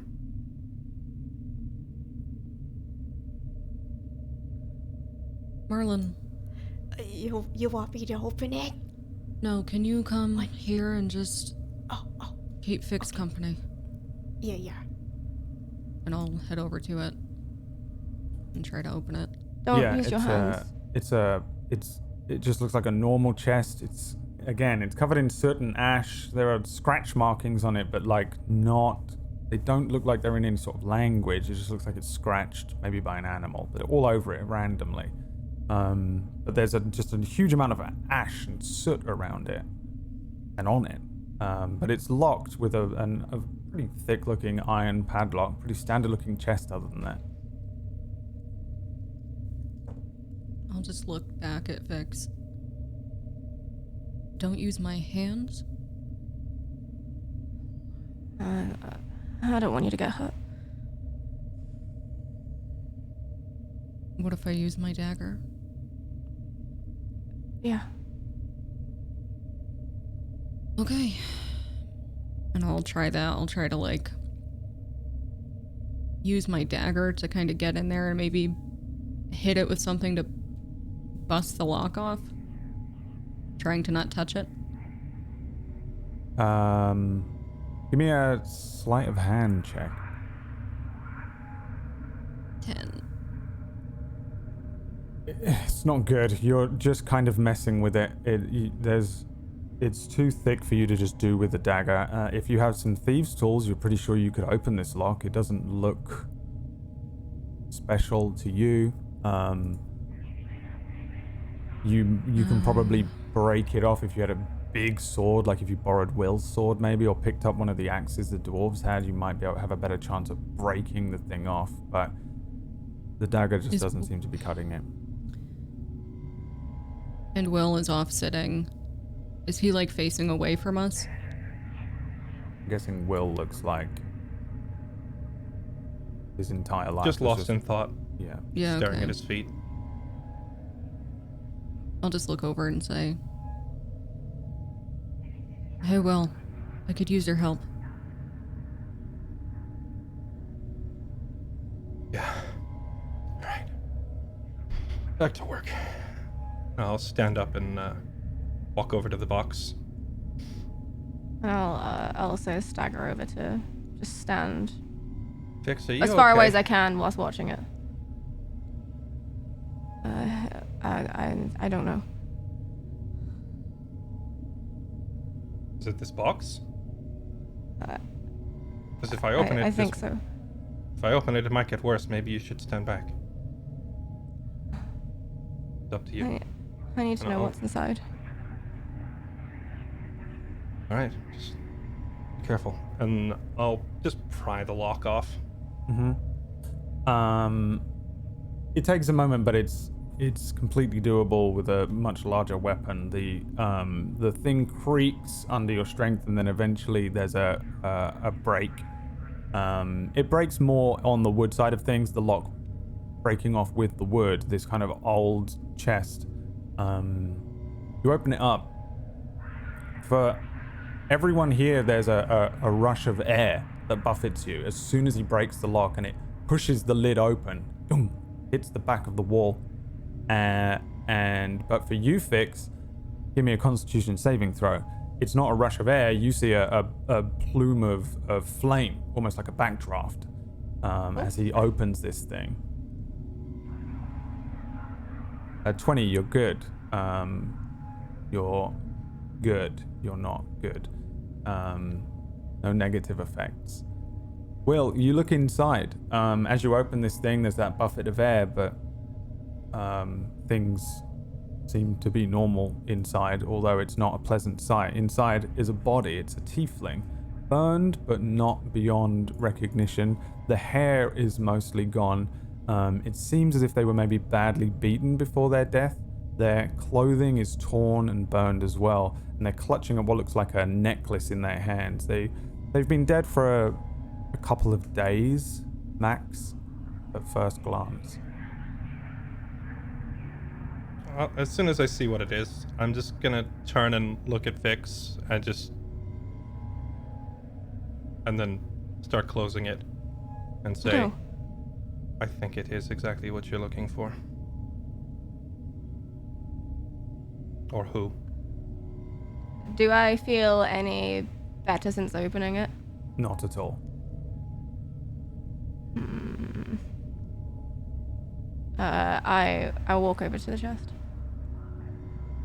When she decides to approach, I'll just open it back up so she can see the body inside.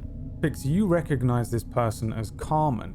Though you haven't seen each other in some time, a moment passes, your arm beginning to throb, this ache turning to an active pain. Something is reaching out to you from within Carmen's sort of makeshift coffin here. Without realizing it, you see your own gauntleted hand reaching forward. Would you like to commune with Carmen's demon? Yes. Okay. Everybody else does not experience this. But for Fix, everything kind of goes still. Carmen's demon is one of fire and ash, and the smell of smoke suddenly fills your nostrils. It's acrid. Your lungs are burning as if you're in a room that is not here at all. This scent of iron and then blood and then sweat. The room around you darkens and you hear the following.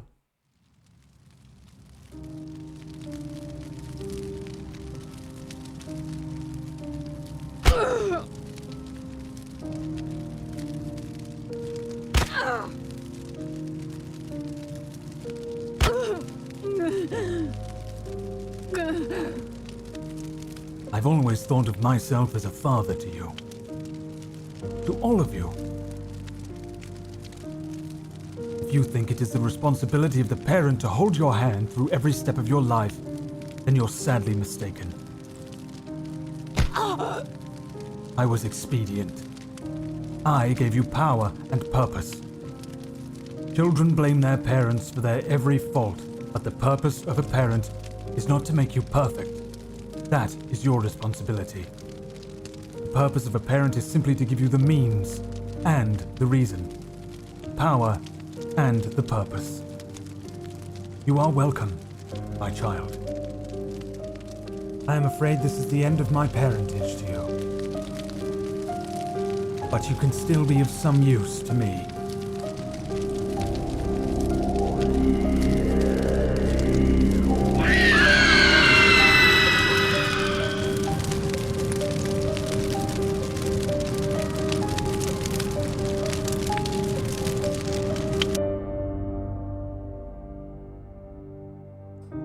That is where we end our session today.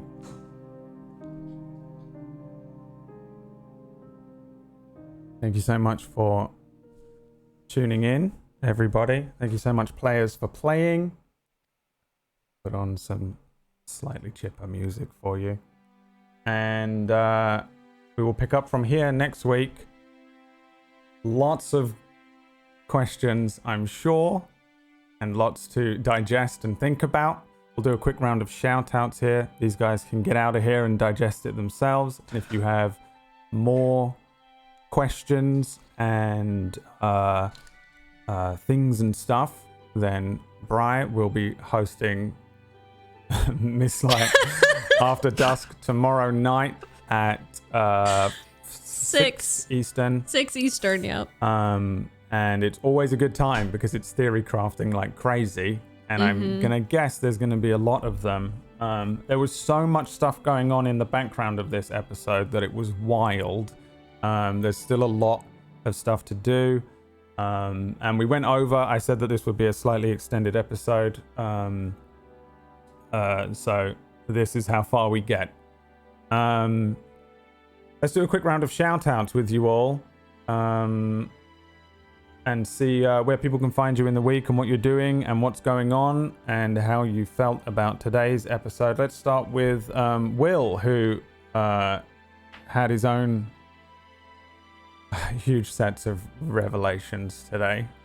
Where can people find you in the week and what are you doing and are you okay? Hi, I'm okay. So I get into it, you know? Fairlight_Excalibur on Twitch, and you can find me here playing Williton No Mercy Ortis, apparently executing people left and right. You can find me live streaming every day in the US evening times, currently surviving sort of my way through Project Zomboid. Also follow me on Twitter and YouTube at FairlightEX. And before anyone asks, yes, I would have let them go if they had said they didn't kill anybody. Yeah. I figured as much, but unfortunately that was not the case for this group. The foot soldiers. Leah, are you okay? Where can people find you in the week? Quick. Twitch.tv/Leah. Currently playing through Nier Replicant, which we just started today. And yep, that's all I can give you. Yeah, man, you were building up to that that whole thing. I was not expecting that. That's all I'm gonna say. What the fuck? Yeah. I have made a villain. What about you, Bri? You can find me. You can find me tomorrow at 6 Eastern, where I'm going to be talking about this show on Mistlight After Dusk. Brutal Brie everywhere. I stream Monday through Friday. Well, now obviously I'm here on Thursdays, but Monday through Friday at 6 Eastern. I've been playing through RimWorld because that's all my computer can handle right now until my new computer gets in. It's been going horribly. I have not had the luck that Brad has had at all. Everyone's dying. So run. That's horrific. Yeah. That's me. Yeah, also, right. Fire. It was so hard. I was like trying to not cry because I'm like, Fire wouldn't cry. Fire wouldn't shed a tear, and I'm like tearing up. I'm like looking away. Yeah. What about you, Disby? I played Merlin for you today. You can find me here at Twitch and Twitter, same handle. Oh my god, today's episode was nuts. Thank you so much, everybody. Wow. Yeah. So much lore. Oh my god, I can't wait. I can't wait for more. Yes, I made that and then went, what have I made? What have I done? I made that and was like, what have I become? And Holy shit. I was like seriously considering like whether I should even warn everybody and stuff because it's pretty heavy, but I was like, oh man, it's, you know, it is what it is. It's a dark saying, it's twisted. You're a warlock.